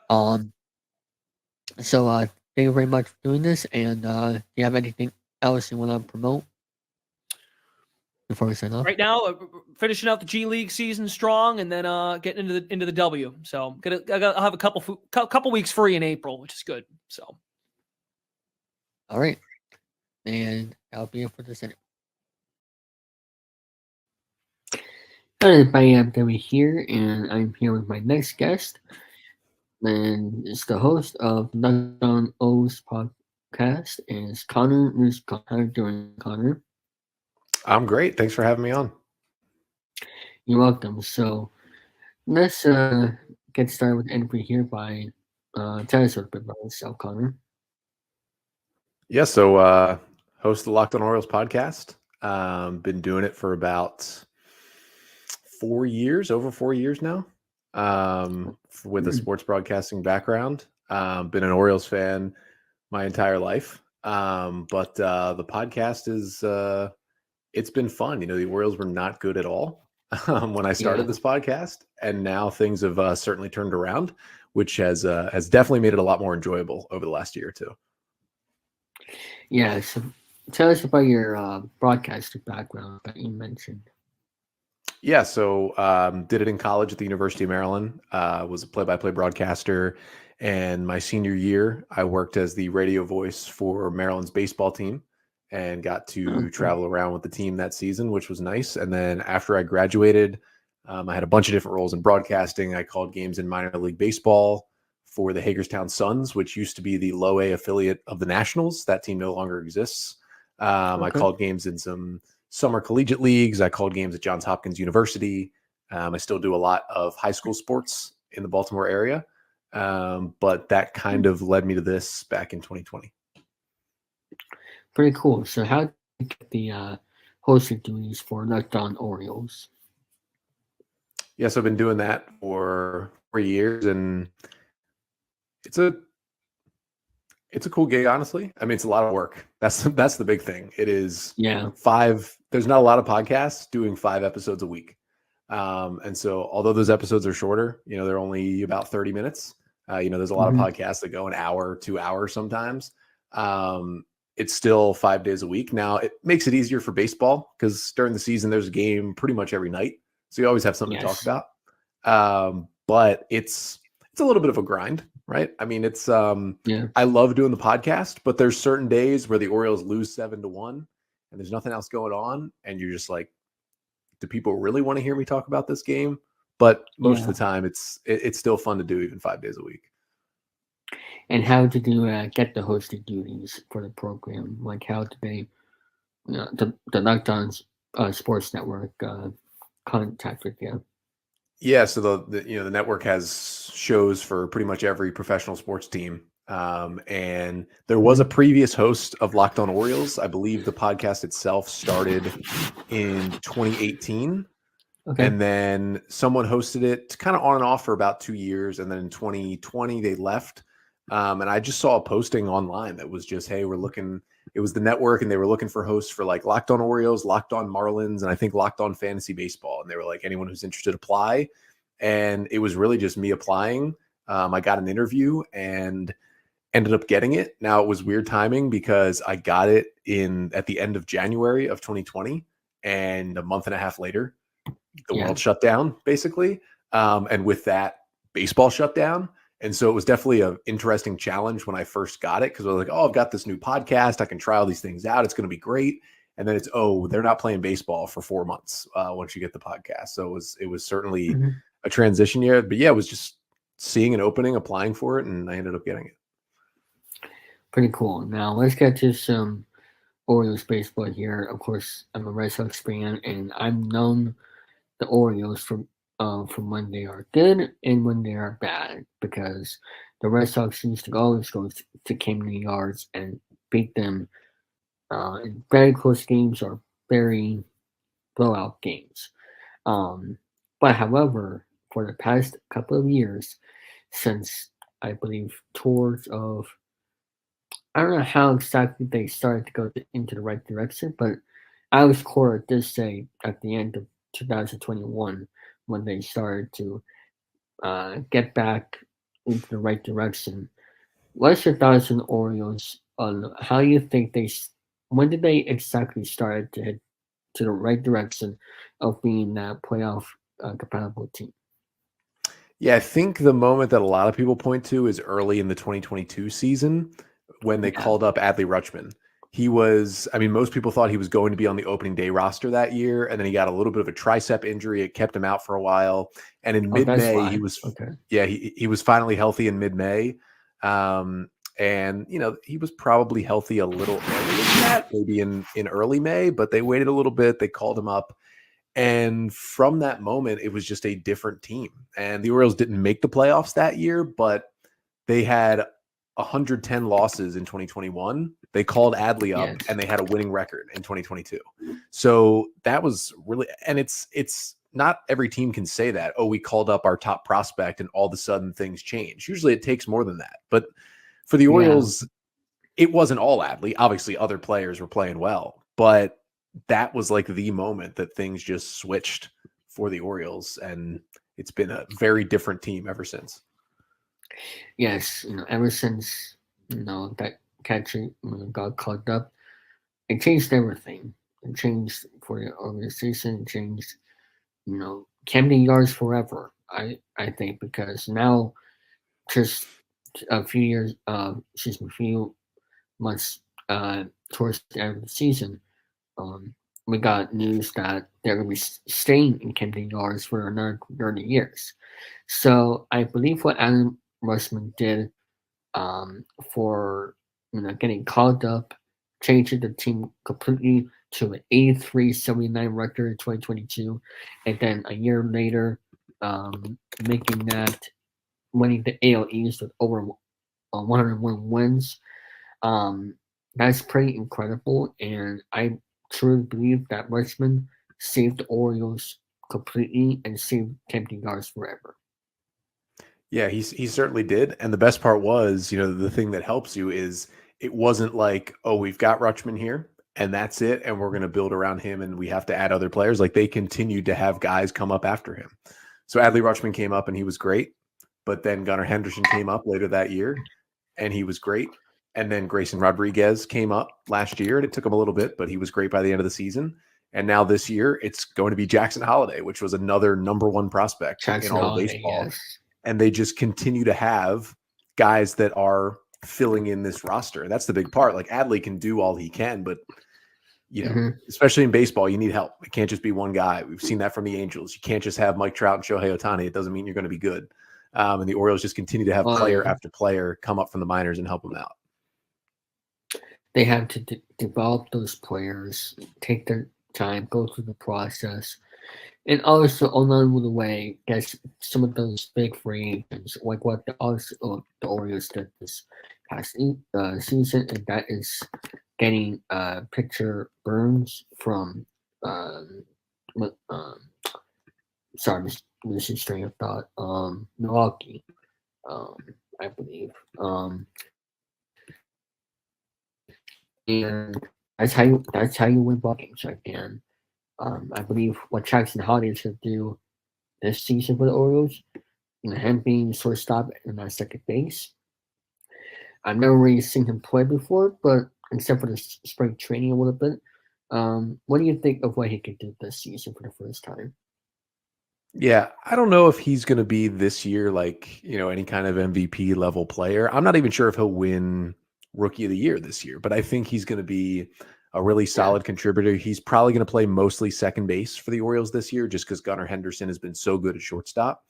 But I think him at second base, and I think the great thing for Jackson Holiday is, I mentioned when Adley Rutschman was the number one prospect and he came up, and there was a lot of pressure on him. Like that team was really bad when Rutschman came up, and he kind of turned them around. Yes. Holiday won't have that kind of pressure on it because this team is already good. No. This team already has multiple stars, and Holiday can come up, and you know what?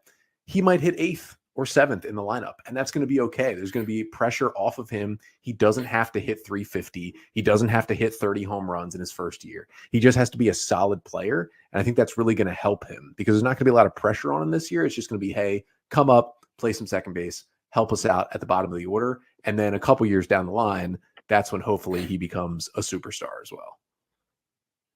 Yeah, just being average hitter. That's all you need from him. He doesn't need to hit 30 home runs on the RBIs. He doesn't need to do that. All he needs to do is hit average and draw RBIs and just have a good average over 300 for the year. And I think that'll be an accomplishment for him this season for that mission. So, what's next here? What do you when you first heard that the Orioles were selling their team, what was your reaction to that when you first heard that news? I mean, I was excited. I mean, just because I've been pretty open on my podcast with disdain for, still the current owner. Sale hasn't gone through completely yet. So John Angelos is still technically the owner, but he hasn't been good for this team, for this organization, or for Baltimore. And a lot of it has just been an unwillingness to spend money. And baseball is so different from any other sport because your owner's willingness to spend money really impacts the team. There's no salary cap. You can spend kind of as much as you want. And with David Rubenstein and his group taking over, I mean, Rubenstein, first and foremost, just has more money than John Angelos does. He has more than double the money than Angelos does in terms of his net worth. And with the things that Rubenstein has done in his life and how he spent his money, it seems like he won't have an issue spending his money on the Orioles. So it was excitement. And I get that, you don't know what Rubenstein's going to do. We have no idea how he's going to operate. He's never owned a sports team until now. But it at times got so bad with Angelos where he was just making a fool of himself every time he spoke to the media and was saying again and again how he wasn't going to extend his young players and lock them up for years to come, that it seems like it has to get better. And that's the hope here in the next couple of weeks when the sale will officially be finalized. And I hope something can get that. Hopefully that can get through by around at least before May at the very least, or opening day, whenever, because they're airing this on April 20th, which is officially opening day for MLB for the Dodgers Padres series. But that's besides the point.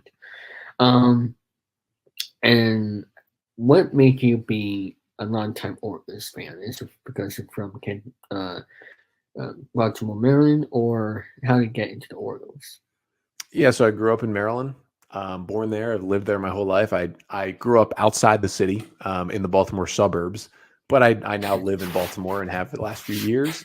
But that was my family's team. That was the team we grew up rooting for. My parents were both at the game when Cal Ripken Jr. tied the record for consecutive games played. And that is a family tradition to love the Orioles. And that continued into me. And I was into other sports, like, we like the Ravens and, we cheered for other teams, but I just got into baseball more than any other sport. And that combined with being an Orioles fan and playing baseball my entire life as well, really made it easy to root for the O's. And listen, when I was growing up, like that was the bad, dark days of the Orioles. Like you mentioned, yes, being a Red Sox fan, when I was growing up, that was when the Red Sox finally broke the curse in 2004. Yeah. and then they won again in 07, and then we had to watch them win again in 2013. And most of that time, I was watching terrible Orioles teams. And finally, in my teenage years, Buck Showalter and Adam Jones and JJ Hardy and 2014. Matt Wieters, and they finally turned things around. But for most of my life, I mean, I'd loved the Orioles, and they did not love me back. They were losing 90 games a year pretty regularly. And it was just, there was no direction for the team. So it was nice that it finally paid off, that I got to see some winning teams. And the thing is, like, I never got to see a 100-win team until last year. So, the fandom is kind of continuing to build as I cover this team every day and do this podcast. Yeah, in 2014 is when they got back to the playoffs after so long. 2015, 2016, pretty much the same, run goes, and then, fortunately the Blue Jays, gone. But then again, last year was a magical season for the Orioles. I mean, that's one of the best seasons of all time, over 100 wins. It's just the question is, will they get into a deeper run in the postseason? I do hope so as a Red Sox fan, because they do deserve going deep to the postseason. To make a statement. You know what I'm saying? And I know you can agree with me on that. Yeah, I mean, that would be the hope. It was such a weird year because there was, like, when you win 101 games, like, that's an unforgettable season. Not a lot of teams win over 100 games, but you get the flip side of, they didn't even win one playoff game. They got swept out of the ALDS and they were done. We didn't even get to see them win one playoff game. So would I trade, if you could tell me, hey, the Orioles will win 90 games this year, but they'll win some playoff games, I would take that as a trade, because you always want to get further into the postseason. And I think they addressed one of the big things, which was Kyle Bradish was amazing last year, but the Orioles pitching staff was just a little too inexperienced, and they just didn't have that playoff ace. And you mentioned it already, they went and got Corbin Burns this offseason. I think that was like the number one move for, hey, we think that even without Corbin Burns, we're a playoff team. But we think with Corbin Burns, we can win a World Series. And with Batista out, they got Kimbrel. What do you think of him coming to your team? And that's another guy, Kimbrel now is not what Kimbrel used to be, but that is an experienced closer. Yeah, that is an experienced closer who's been in the postseason, who's also going to help him there as well. Because you can't replace Bautista. That's how good he was. But it was nice to see them go and get a guy like Kimbrel, who's probably going to be a Hall of Famer, and to get him at the end of your bullpen. Yeah, Kimbrel's been there, done that. Of course, he started his career in Atlanta, and then went to Boston, my team, for 3 years, and then went to the Cubs, struggled there, went to the White Sox. I'm just looking at the reference, Dodgers and Phillies. I mean, the Dodgers are pretty much the only team that can win 100 games whenever they want, which is absolutely crazy. I mean, the $1 billion Dodgers is something everybody talks about. What are your thoughts on their crazy offseason? Yeah, I mean, they're going to get better, right? Who would have thought they could get better? But they signed, you could argue the best two players that were available in free agency this year, in Yoshinobu Yamamoto and Shohei Ohtani, and they signed them both. And even though Ohtani's not going to pitch this year, he's still going to be one of the best hitters in baseball. And then starting next year, he's going to be a pitcher again as well. And Yamamoto looks awesome. And I mean, this, as far as I can remember back being a baseball fan, like, this to me is the largest World Series favorite I can remember. Just a team that so many people believe is going to win the World Series. And it doesn't always work out like that. The baseball postseason, crazy things happen. But this team is so talented. And to add Shohei Ohtani and to add Yamamoto and to add Tyler Glasnow, I mean, it's just ridiculous what they did this offseason. The hope is, as an Orioles fan, if the Orioles can get to the World Series, you just hope somebody over there in the National League can knock the Dodgers out before the World Series. Because if it's anybody but the Dodgers and the Orioles get to the World Series, I feel pretty good about that. If it's the Dodgers, that's a different story. Yeah, but the problem is with the Dodgers, they win 100 games and they lose in the postseason in the first or second round. But I mean, 2020 was the only exception. But then again, it was 60 games. But people can give their opinions if their 2020 season was fake or not. What do you think? Was that season fake for the Dodgers in 2020, or was it real? Because every team has same rules. Yeah, I mean, the regular season was weird, but I don't think like the postseason took anything away because really you had to do more in the postseason that year. Because remember, there were more playoff teams. They took Yeah. 16 playoff teams. They took 8 teams from each league, so you had to win more games actually to win a World Series. So yeah, it was a very weird season, but it was almost a little more impressive what they did in the postseason. But it's definitely weird that that team's been so good for so long, and the only time they've won is that just very, very odd 2020 season. I think they really need to win one in one of these first years with Ohtani to just show that, like, all right, all of this has paid off. We've gotten multiple World Series. Like, we are truly a dominant team. And there's definitely people who think, oh, that one doesn't count, win one in a 162 game season. I don't necessarily think that, but there's definitely people that think that. Yeah, because, their history. I mean, ever since 2014 or 13, well, one of those 2 years, they been in the playoffs, and their history explains it all. So that's why people think different ways. But I mean, what got the Lakers in the NBA? I don't know if you watched the NBA. I watched the NBA and NHL myself, but they don't complain, I guess, about the Lakers winning the NBA championship in 2020. I mean, I don't know. I mean, it was all weird that year. So, but people have their own opinions, and leave it up to them.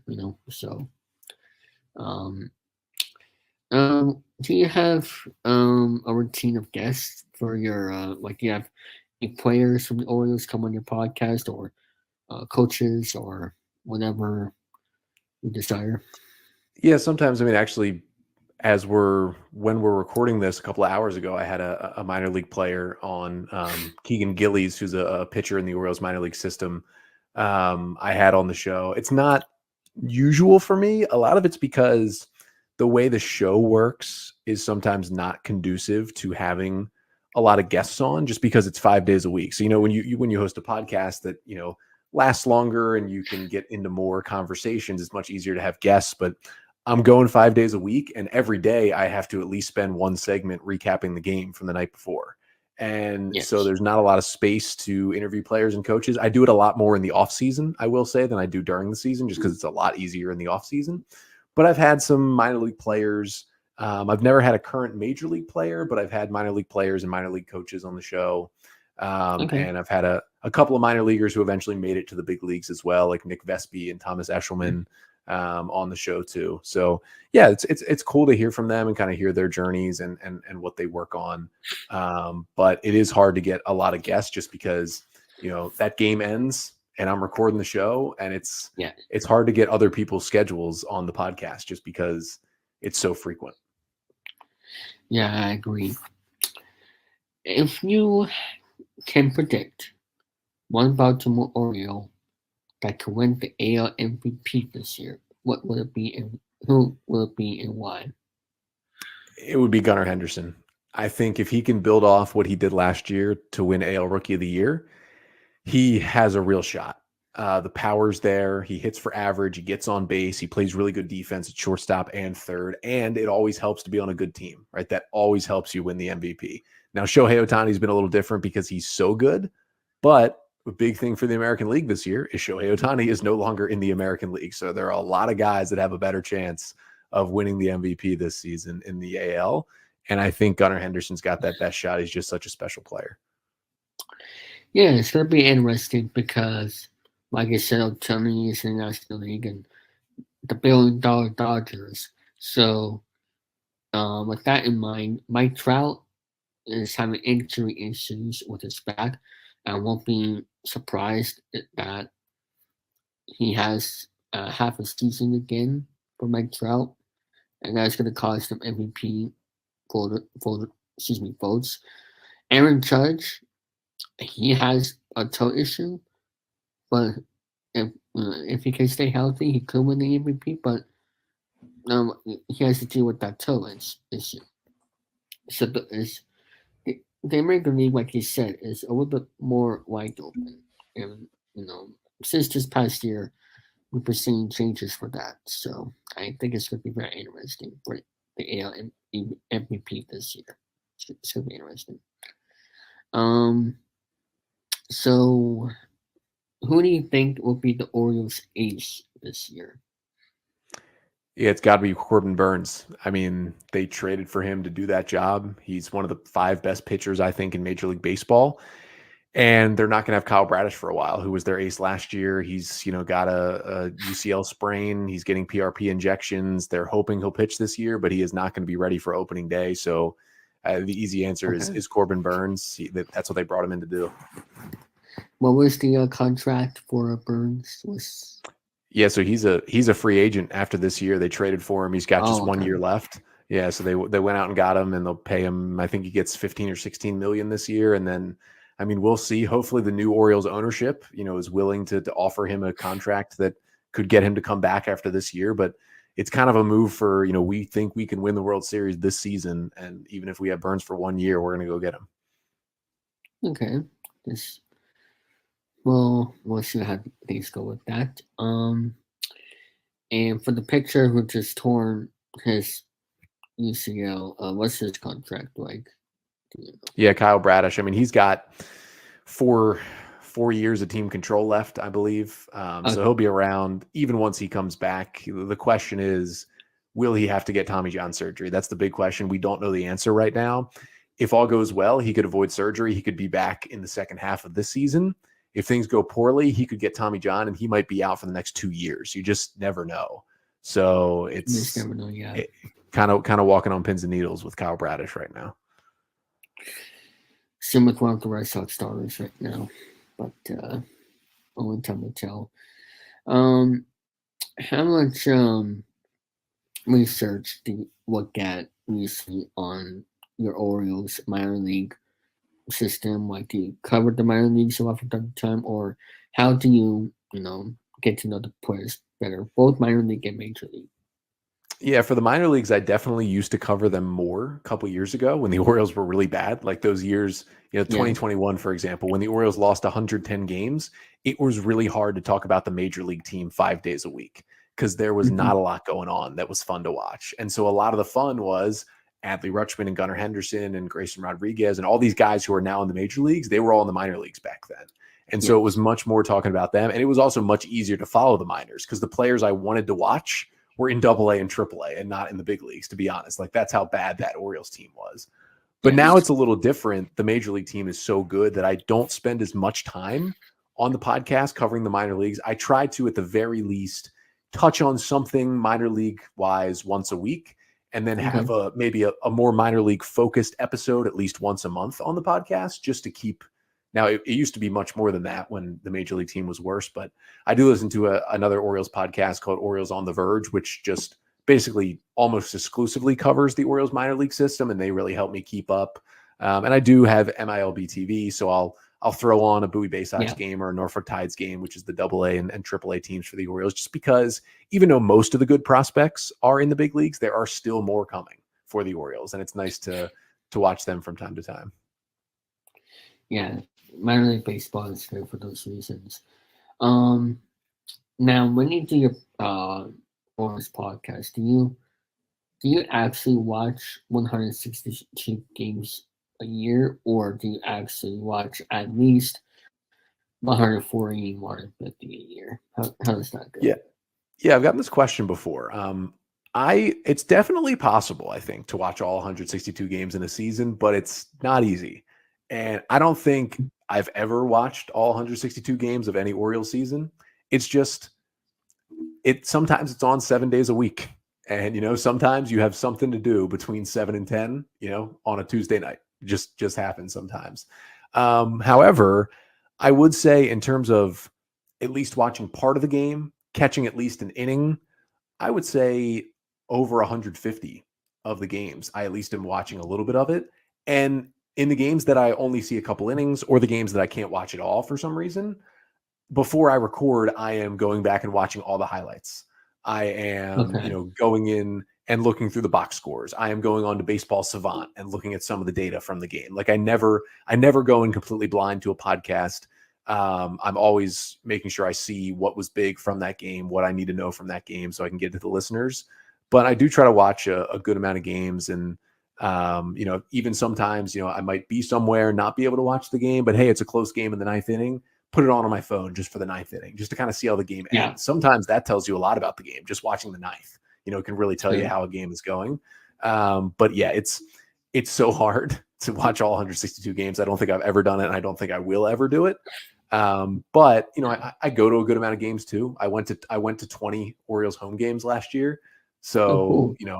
that's a good way to kind of be, I probably don't watch every single pitch when I'm at a game because you're up and about and Yeah. getting a hot dog and chatting with people, but it's also like a different experience to be there. And then even when I'm there, sometimes I'll go home and before I record, I will still watch back the highlights because you see stuff differently on the TV broadcast than you see it, from the In upper deck person. or from down Yeah. the third base line. And you can usually get a better, Adley Rutschman might hit a homer and I might be, wow, that was awesome. But then you go back and watch the highlight and you realize like, oh man, that was a curveball that was almost in the dirt and he scooped that thing out for a home run. And it gives you a lot more context on what he Yeah. did. But I think it's probably almost impossible for me to watch all 162, but I think people know that. I don't think anyone who listens thinks I'm sitting down every single night and watching Yeah. every pitch of every game because I love the Orioles, but that might even be a little too much Orioles for me.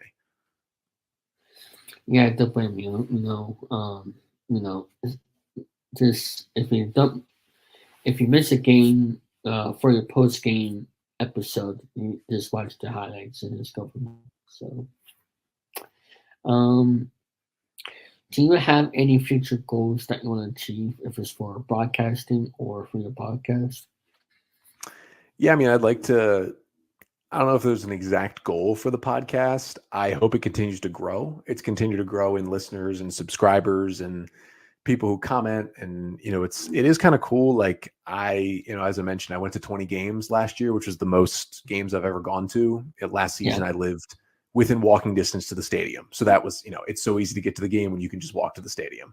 And I mean, not every night that I was there, but a lot of the nights I was there, somebody would come up to me and say hi and say they like the podcast in the stadium. And that's like, I don't know how you put that to a goal, but that's pretty cool that enough people are watching, or listening that they recognize me at the stadium and feel okay enough to come say hi.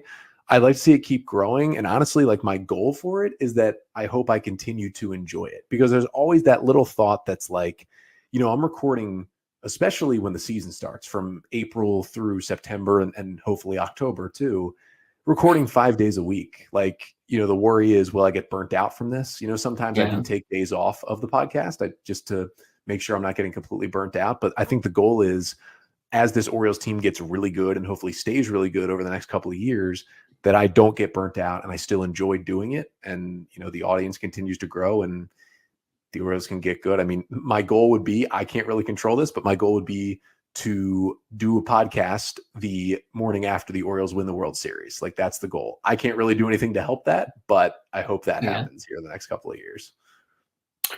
We'll see what happens with that. During the off season, do you do an episode still everything, or is it like once or twice a week? Yeah, so in our off-season mode, we go down to 3 days a week. So I usually do Okay. Monday, Wednesday, and Friday.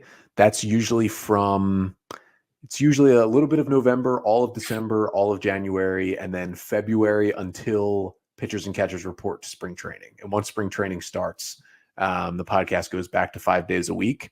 And then basically at the end of November, goes back to 3 days a week. So it's a little bit of a break you get in the off-season, and that's because there's just, there's still stuff to talk about, but when there's not a game every day, it's not as easy to do 5 days a week. And sometimes even 3 days a week can be kind of hard in the off season. I will say it's been much easier when the team's good. When the team was bad and it was the off season, that was a struggle to do with 3 episodes a week. But it does slow down a little bit in the off season. And also you understand that, in December, especially in Baltimore, now obviously the Ravens didn't end up winning the Super Bowl, but they had a Super Bowl caliber team. So you have a lot of people who are much more tuned into the Ravens in December than they are the Orioles. And I get it. So, you have the ability then to cut down a couple episodes per week. Yeah, understood. What else do you do for a living, or is it only doing the Orioles podcast? Yeah, that is kind of my broadcast gig right now is the Orioles podcast. I still do some broadcasting, some high school sports called the Baltimore Catholic League basketball championships last weekend. And I do also have a 9-to-5 job, which is outside of sports, outside of broadcasting, helps to pay the bills, but didn't want to give up this podcast because I like it enough. Yeah, I don't blame you there. Would like to tell everybody what your social media platforms are. Yeah, so I have a personal Twitter account. I don't think I've tweeted from that in a long time, like almost a year. It's probably been less than that, but it's been a while. I usually will just go from the @LockedOnOrioles Twitter account, and that's mostly Orioles posts. Locked On Orioles is also on Instagram. It is also on TikTok as well. We have 2 TikToks so far, so not a lot, but we're getting there. And then you can find the podcast on YouTube as well, and wherever you get podcasts, Locked On Orioles. All right, pretty cool. Do you have any advice for those who wants to cover sports, or if they want to talk about a team that they've never watched before? Do you have any advice for that, or just in sports in general? Yeah, I mean, if you want to cover sports, I would definitely say start wherever you can, right? If you are in middle school or in high school and want to cover sports, just go write about the teams that play at your high school, right? Go to your high school's basketball games, your football games, your lacrosse games, your baseball games, whatever it may be. Go cover those games, write a story, interview the coach afterwards, start to get those reps in. If it's you want to do broadcasting, see if your high school or your college or your local radio station has any kind of position. And honestly, the big part of it is, especially on the broadcasting and the podcasting side, is just keep recording, keep doing things. It doesn't matter if one person is listening. It doesn't matter if 1,000 people are listening. If you keep getting the practice in, you will continue to get better. And that's the big thing with podcasting, with broadcasting. Like the more you do it, like the reason why I feel like I've gotten a lot better at this is I believe the episode I just recorded earlier today was episode number 946 of the Locked On Orioles podcast that I've done. So later this year, I'm going to hit 1,000 episodes of the podcast. Like that is a lot of podcasting. Nice. And I feel like I've gotten better and better every time I've done it. And so even if you just have a small thing that you want to get going and you just want to get practice from it, like that's great too. And you asked about covering a sport you don't know. It's always fine to ask people. For me, what has been helpful in my broadcasting career, I have, broadcasted some sports that I didn't really know a lot about. I know an okay amount about lacrosse just because in Maryland, that's a big time sport and that's where I've lived. But when I broadcasted lacrosse, I asked people questions. I've had to broadcast wrestling before. I get the general idea of what's going on with wrestling, but I don't know what the point system is. I don't know what the different moves are. I asked the coaches. I asked, former wrestlers, like, what is this? What is this? What is this? I've done tennis before and talking about what the different kind of shots are. It's just about asking them what's going on. And I think that's a big thing that, you can kind of cover anything as long as you're asking the right questions. And I think that's big to do. That's very true. Do you have anything else that you want to promote? No, it's just the Locked On Orioles podcast. It's we're back to 5 days a week, and as people are listening to this, it's basically almost opening day. So perfect time to check out the podcast if you haven't already. Yes, you can go check it out on YouTube at the Locked On Orioles podcast. And thank you so much for doing this interview. And hello, everybody. I am Debbie here, and welcome to this interview with AJ Black. How are you doing, AJ? Great. Thanks for having me on, David. You're welcome. He is the host of, or one of the hosts of the College Locked On Boston College podcast that you can see on your local podcast platforms, and of course on the Locked On Boston College YouTube page, where if you're a fan of the Boston College team or just wanting to get into Boston College sports, just look them up on YouTube or on your podcast platforms, and that's the right place for you because they do an episode every single day, and that's what it means. Locked on Boston College every day, and you'll be able to find good information on what's going on in Boston College because in college sports, we don't really get a lot of news of what's going on the college team unless if you really follow it every single day. Because it's not like the major leagues where you know exactly what's going on, like in ABA, the NHL, MLB. You know everything about the sport because ESPN or whatever network they post the news and really get into that sport. So I think with the big help of Locked On Sports Network, is that for those who just wants to get the news of the team every day, they'll be able to get it from your platform. And Yep. I think that's what do you have to say about that, AJ? Yeah, I mean that's the goal, right? So like Boston College I'm a graduate of BC, Oh, nice. and it's been a passion of mine for my whole life. Like I lived in Boston, and I've obviously liked the Red Sox and Celtics and Bruins and Patriots, but I always noticed there was no one ever talking about BC. So I wanted to give and do coverage and discussion that I felt BC deserved. So I do a podcast every single day. I write about it for 247 Sports. So if you like really in depth, I have a whole team of writers that we have covering Boston College in a way that I don't think anyone else does out there. Yeah, I agree. And of course, they're both from Massachusetts, and congratulations on your graduate from Boston College. Um, and I want to ask you, would you like to tell us everybody about yourself on as for your Boston College podcast and how did you join the Locked On Sports Network? How did I get into it? Oh, so I listened to Locked On Celtics. I was a big fan of that podcast, and Oh yeah, John Corrales is one of the best out there. And so I heard that, and that was like part of my daily routine, is like listening to that every day. And so I was like, oh, if he can do that for Celtics, maybe I'll reach out. I'll do some digging and see if I can get in touch with them to see if they'd be interested in having a Locked On Boston College, because they didn't have one. And yeah, I made a pitch, and I was like, I've got a following. I've got a pretty good social media following. I think I can get this off the ground. And we're now on year 3, almost into year 4, and almost 900 episodes later, it's still rolling. pretty cool. And you said with the pitch, you had a good following. Have you done any other content prior to that, or is this from your graduation of college? Yeah, so I've been involved in writing. It's always been like a passion of mine. It's not my main job. I do other jobs outside of this. Okay. But it's like my free time thing. And my wife always looks at me like I have 5 heads, but I wrote for SB Nation, for BC Interruption for a while, 5-6 years, I think. And then I ended up at what's called Fan Nation, and wrote for BC Bulletin for a while. And then I started doing I started playing around with podcasts there, and I had one, but it was never like consistent. It wasn't Okay. it wasn't, I was doing it just for fun. It wasn't like doing any, I wasn't making any money off it or anything. Yeah. And then I decided to reach out and to do this and like really push forward with it. So that's what Locked On BC came in. All right. Pretty cool. Um.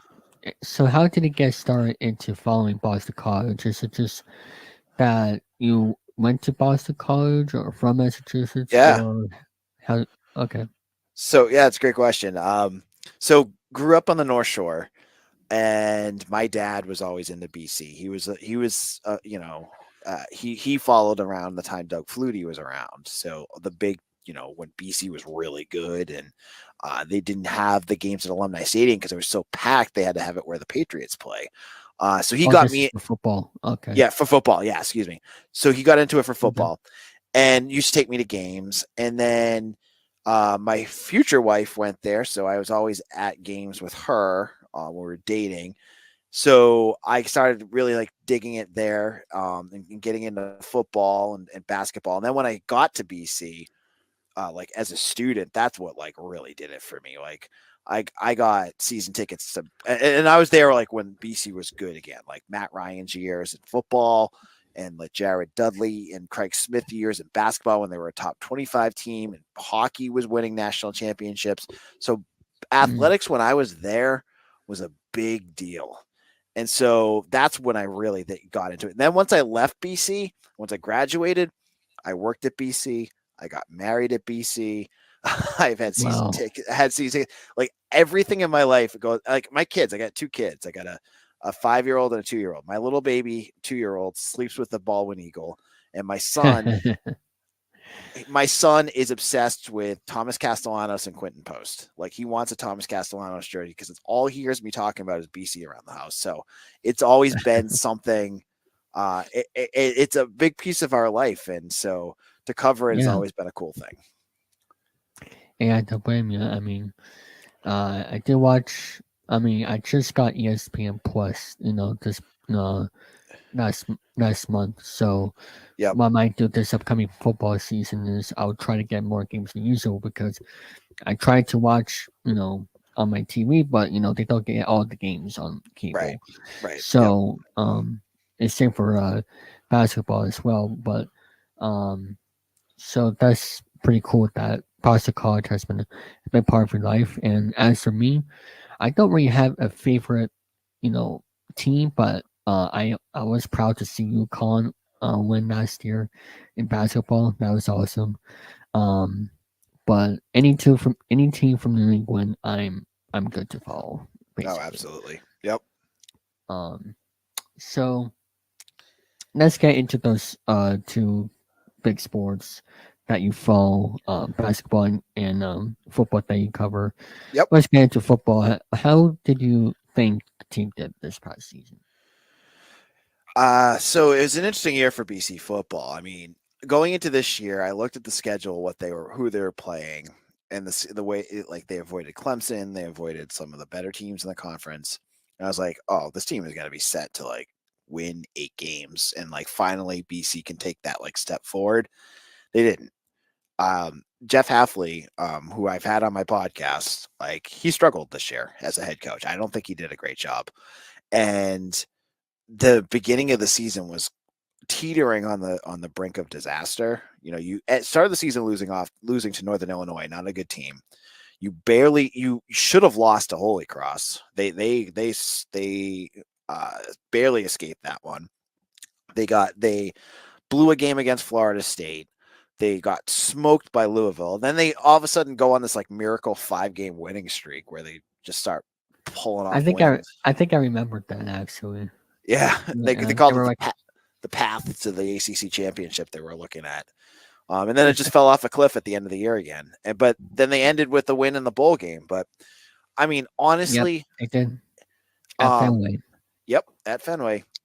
I looked at the season. It was weird. It's just a weird year because, someone who covered the team, I've been to practices, I go to press conferences. The thought going into like just leaving summer practice was that this guy, Emmett Moorhead, was going to be the starter. He lasts 1 series and Jeff Halfley pulls him and brings in Thomas Castellanos, which ended up being okay, but it was just very weird. Honestly, at the end of the day, Jeff Halfley quitting and going to the Packers was the best thing that BC could have got. I loved Jeff Halfley. I thought he was a great guy to talk to. He was so nice and a good person deep down. I just think he wasn't the right fit for this program, and BC got out of it easily without even having to pay him for it, which is good. All right. Now let's get in. Actually, before I get to basketball, Yep. Was there a little bit too early predictions for this upcoming season? Do you think they were a little bit better, or was there a quarterback situation going into that season, this upcoming season? Do I think they're going to be better than last year? Yeah. So it's a tough one because there's a couple factors, right? So they get most of their team back, so that's good. Thomas Castellanos is back. They've got a bunch of good players in the transfer portal, so they should be able to fit in some more talent that they need. They play a tougher schedule, though. They play a real tough schedule. They play Missouri, who's going to have the best wide receiver in the country. I don't know how BC's going to stop him. They got Florida State, they get Michigan State, and they get who was that other team? Western Kentucky, who is I mean not the best team in the world, but better than some of the teams they played this year. So will they be better? I'm guessing they'll probably have a similar record. 6-6 would be a nice year, Yeah. given who they have to play against. I don't see them taking a huge step forward this year, but I think the battling with a tougher schedule should make people feel better. If anything, hopefully at least a 500 record, you know. Yep. But in the playoffs for football, college football, it's so confusing to me. And in the championship game, both teams perfect games, and I'm just like, I've seen all these exposition bowl games, and I'm just like, what the crud is this? But you know, Yep. if you're an expert, then you'll get it. But, Yep. I don't know. Let's get into basketball. I'm not quite sure. I can't really find the record right now. Can you remind me what the record is right now for? They're I think one game over 500. I don't know the exact schedule in front of me. I know they have 6-12 in ACC play. Yeah, let me show you exactly what you guys have right now. So that's your current schedule as we're filming this on March 3rd. Yep. You have the Miami That's funny, the Miami Hurricanes. I just interviewed Alex Darno on the previous CHILLING3000 episode before. Oh, did you? Yeah. Nice. I gotta send it. I gotta send you an episode to that one. And then Louisville on March 9th. So that's your current schedule. I'm not quite sure what the playoffs are like for them. I think they're not going to go to the playoffs. If that am I correct on that? No. Yeah, you're correct. They're not making that. Yeah. Their season's going to end after the ACC tournament. Okay. Yeah. That's unfortunate, but like I said, I mean, this was, I looked at some of the games. I mean, with the games they won, they looked pretty good. But then again, unfortunately, with the losses that got them, and I would say though, one of the players that caught my eye on the Boston College basketball team is Mason Mason Matson. Yes, he is. He's an incredible player. What I've been from watching. He's got that 3-pointer skill that is just crazy to watch, and he has a great personality. He has a YouTube page with over 550 subscribers, and I hope that you can have him on your podcast someday. That'll be interesting. But I actually have had him on my podcast. I had him. Oh wow! I had Mason on last year. I gotta check that out. But yeah.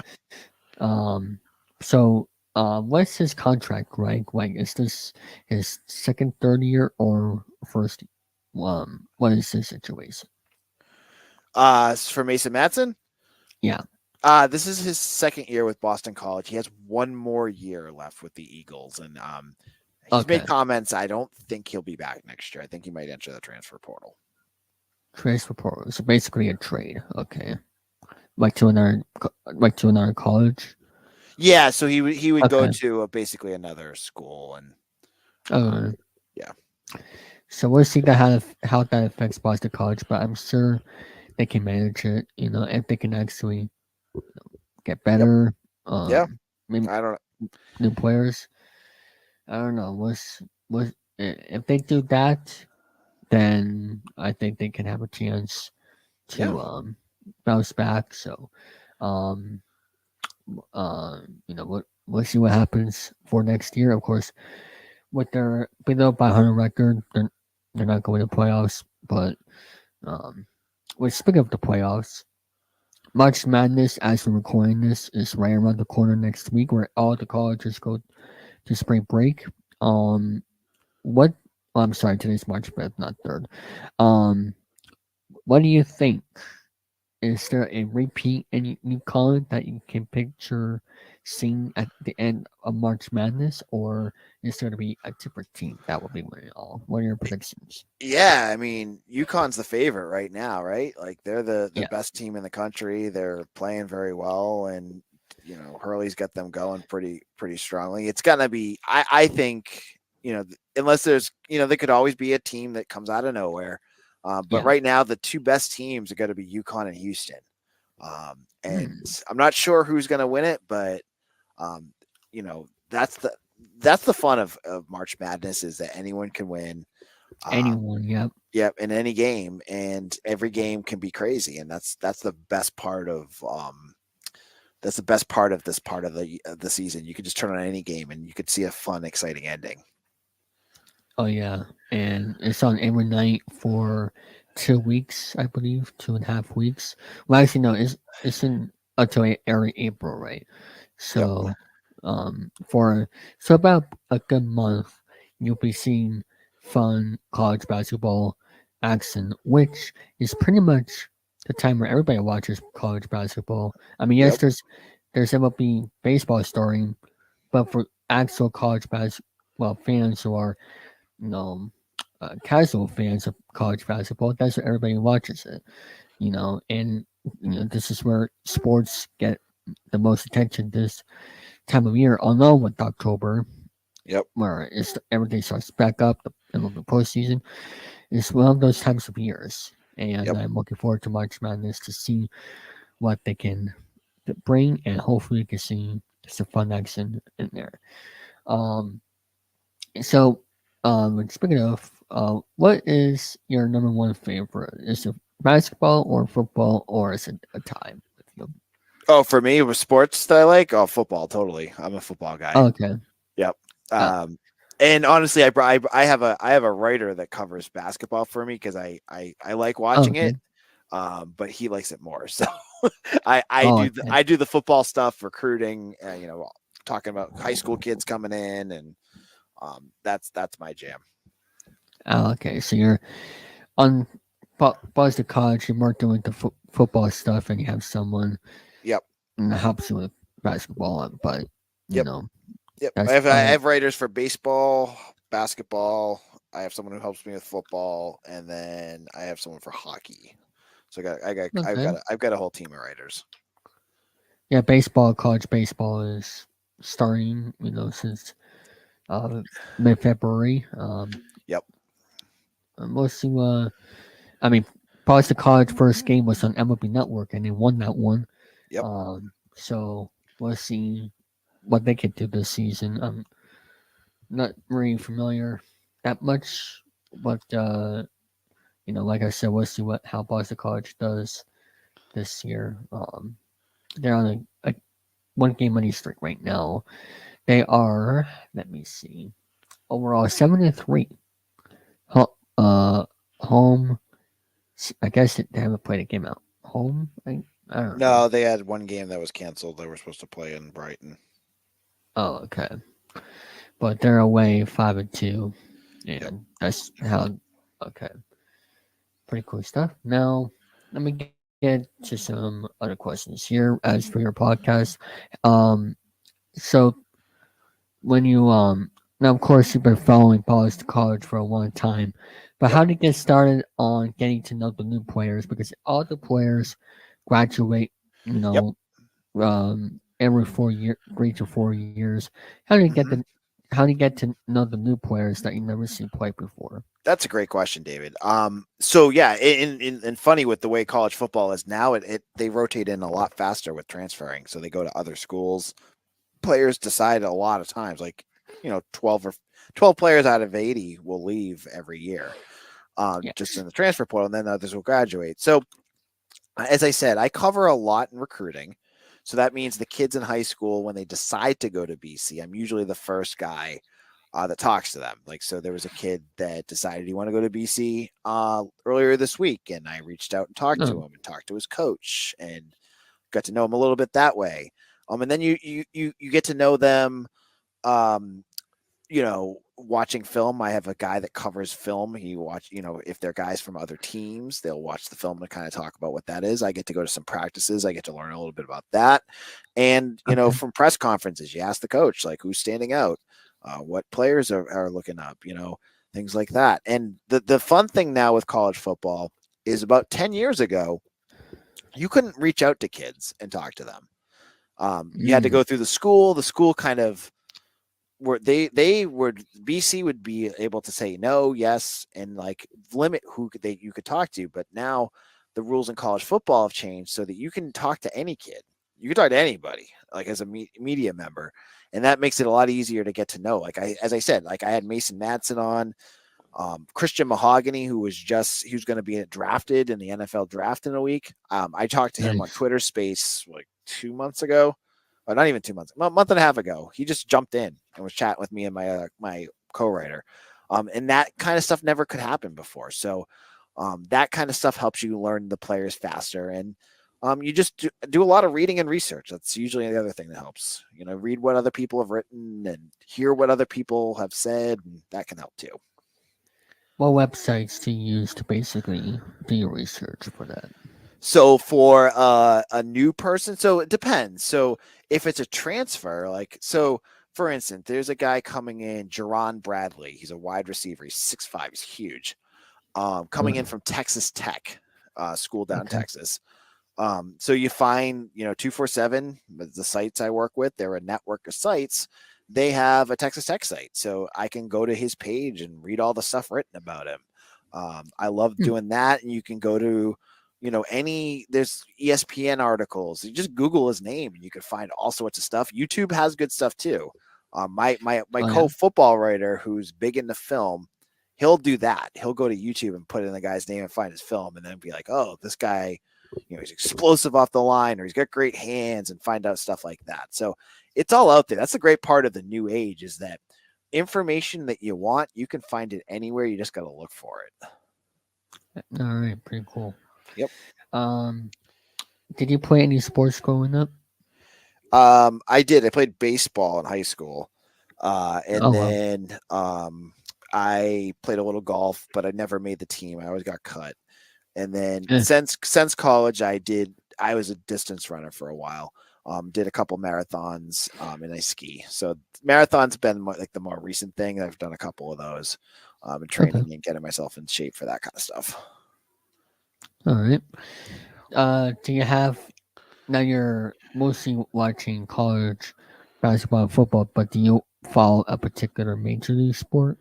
Major League? Oh yeah, all Boston sports. I gotta say, I used to be my sport growing up in high school was baseball, so I was a diehard baseball Red Sox fan for ages. That was like my thing, and all my family would always get me Red Sox gear.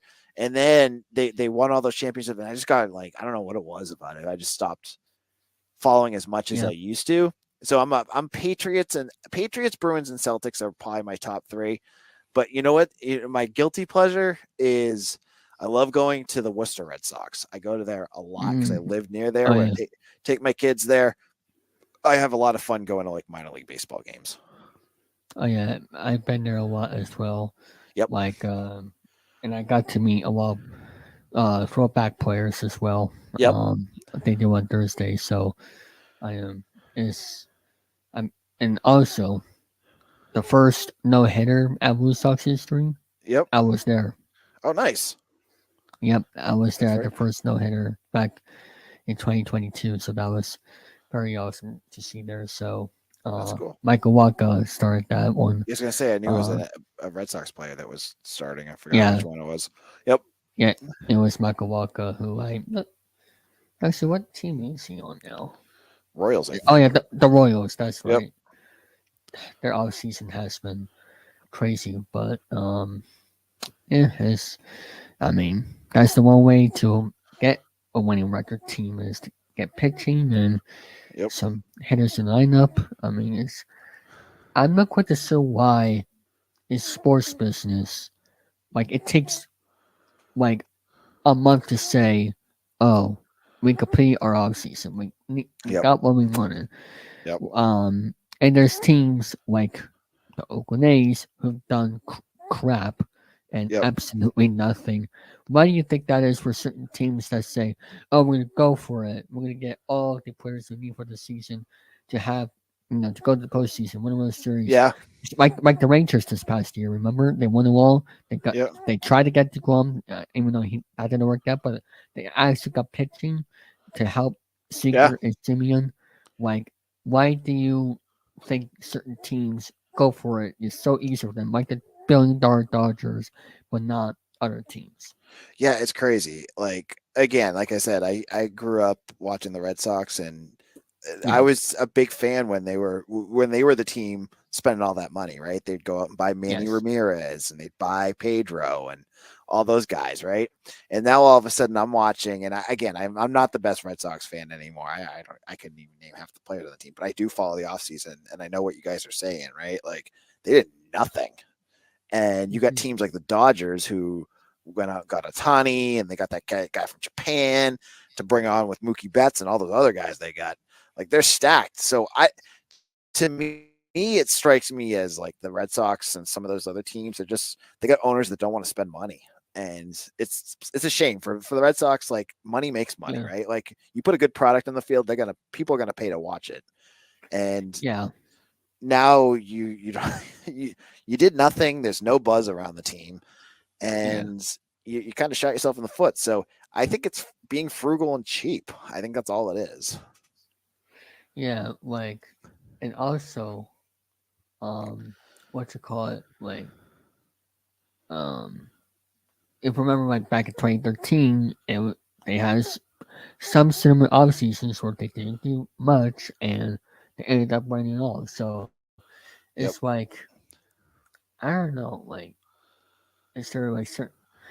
I mean, I know the Red Sox just got Greg Briscoe as the GM. I mean, I guess that's part of the reason why they had the offseason as it is. But I mean, the Dodgers just went for it like nobody's business. Like Yep.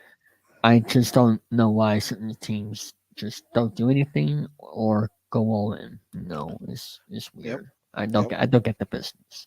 And the Red Sox used to be one of those teams, like I said, with Manny, Pedro, uh, those guys, Yep. like Poppy.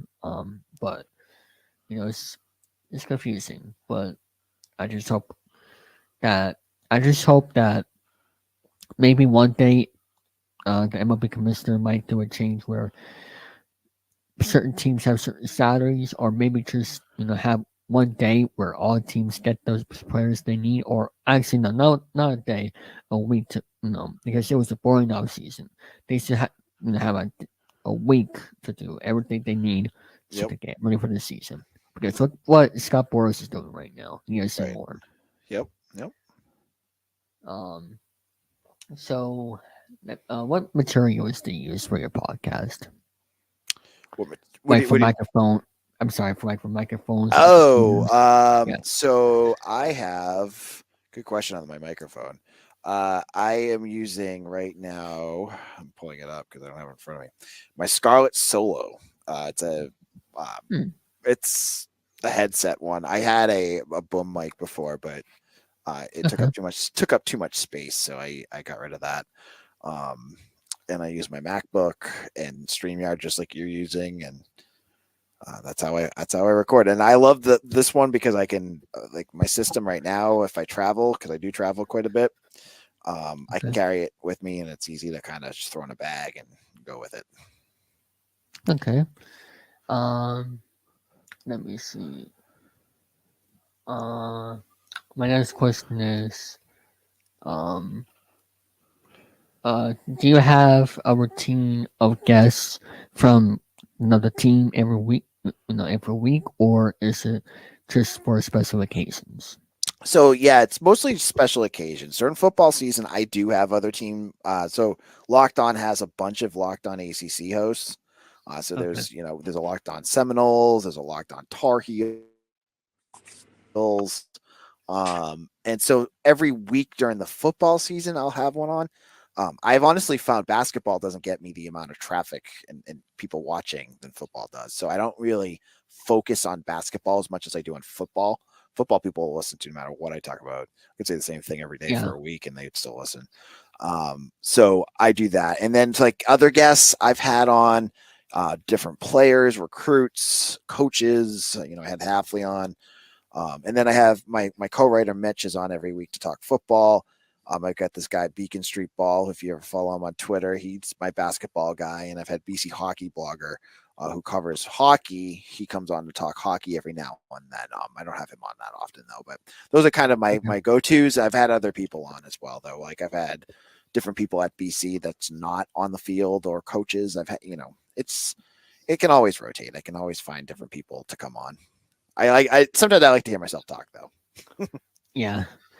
Has the organization BC ever reached out to you to say like, are they proud of this work that you do every single day for them, for their fans? Have they ever reached out to you? Yeah. Oh yeah. Good and bad.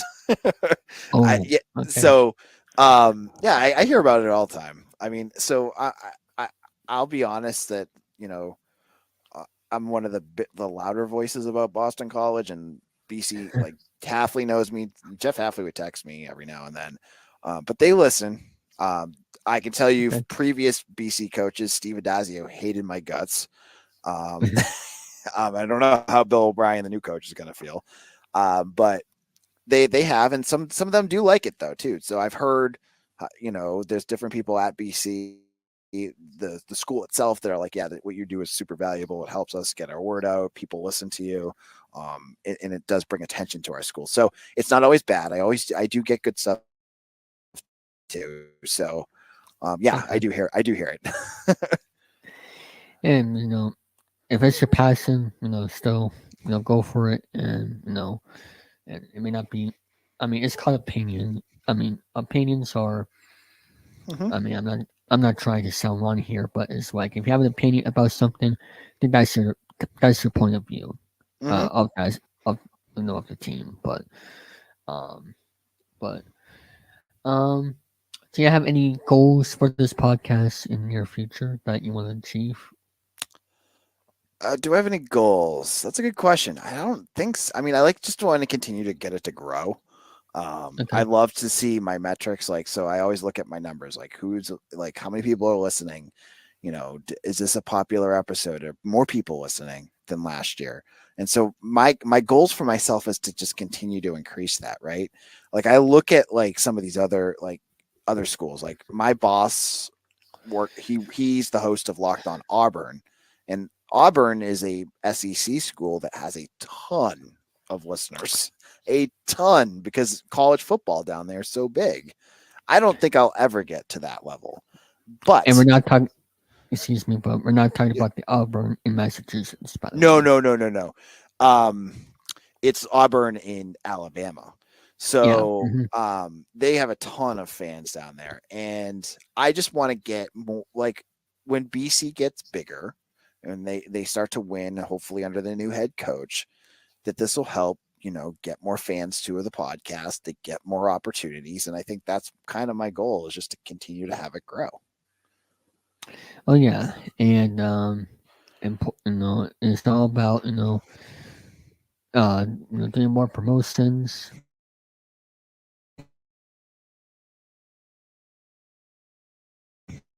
It's all about it's history, and it's all about their fans. Mm-hmm.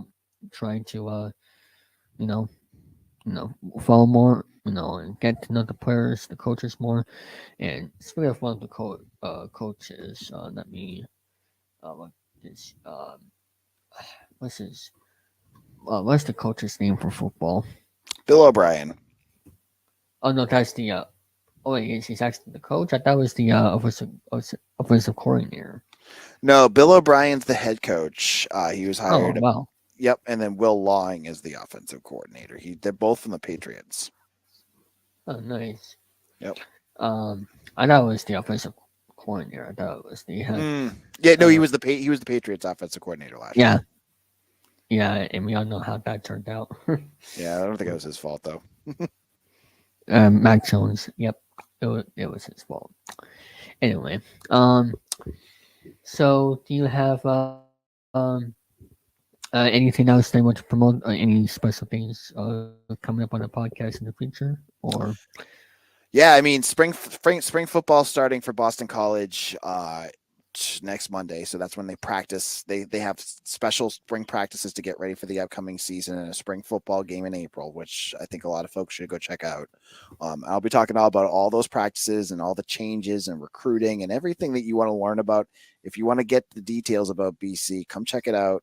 I'm on my podcast, Locked On BC, and follow me on Twitter at AJBlack247. I'm on Instagram. And thank you, David, for having me on. You're welcome, and that'll be it for the interview.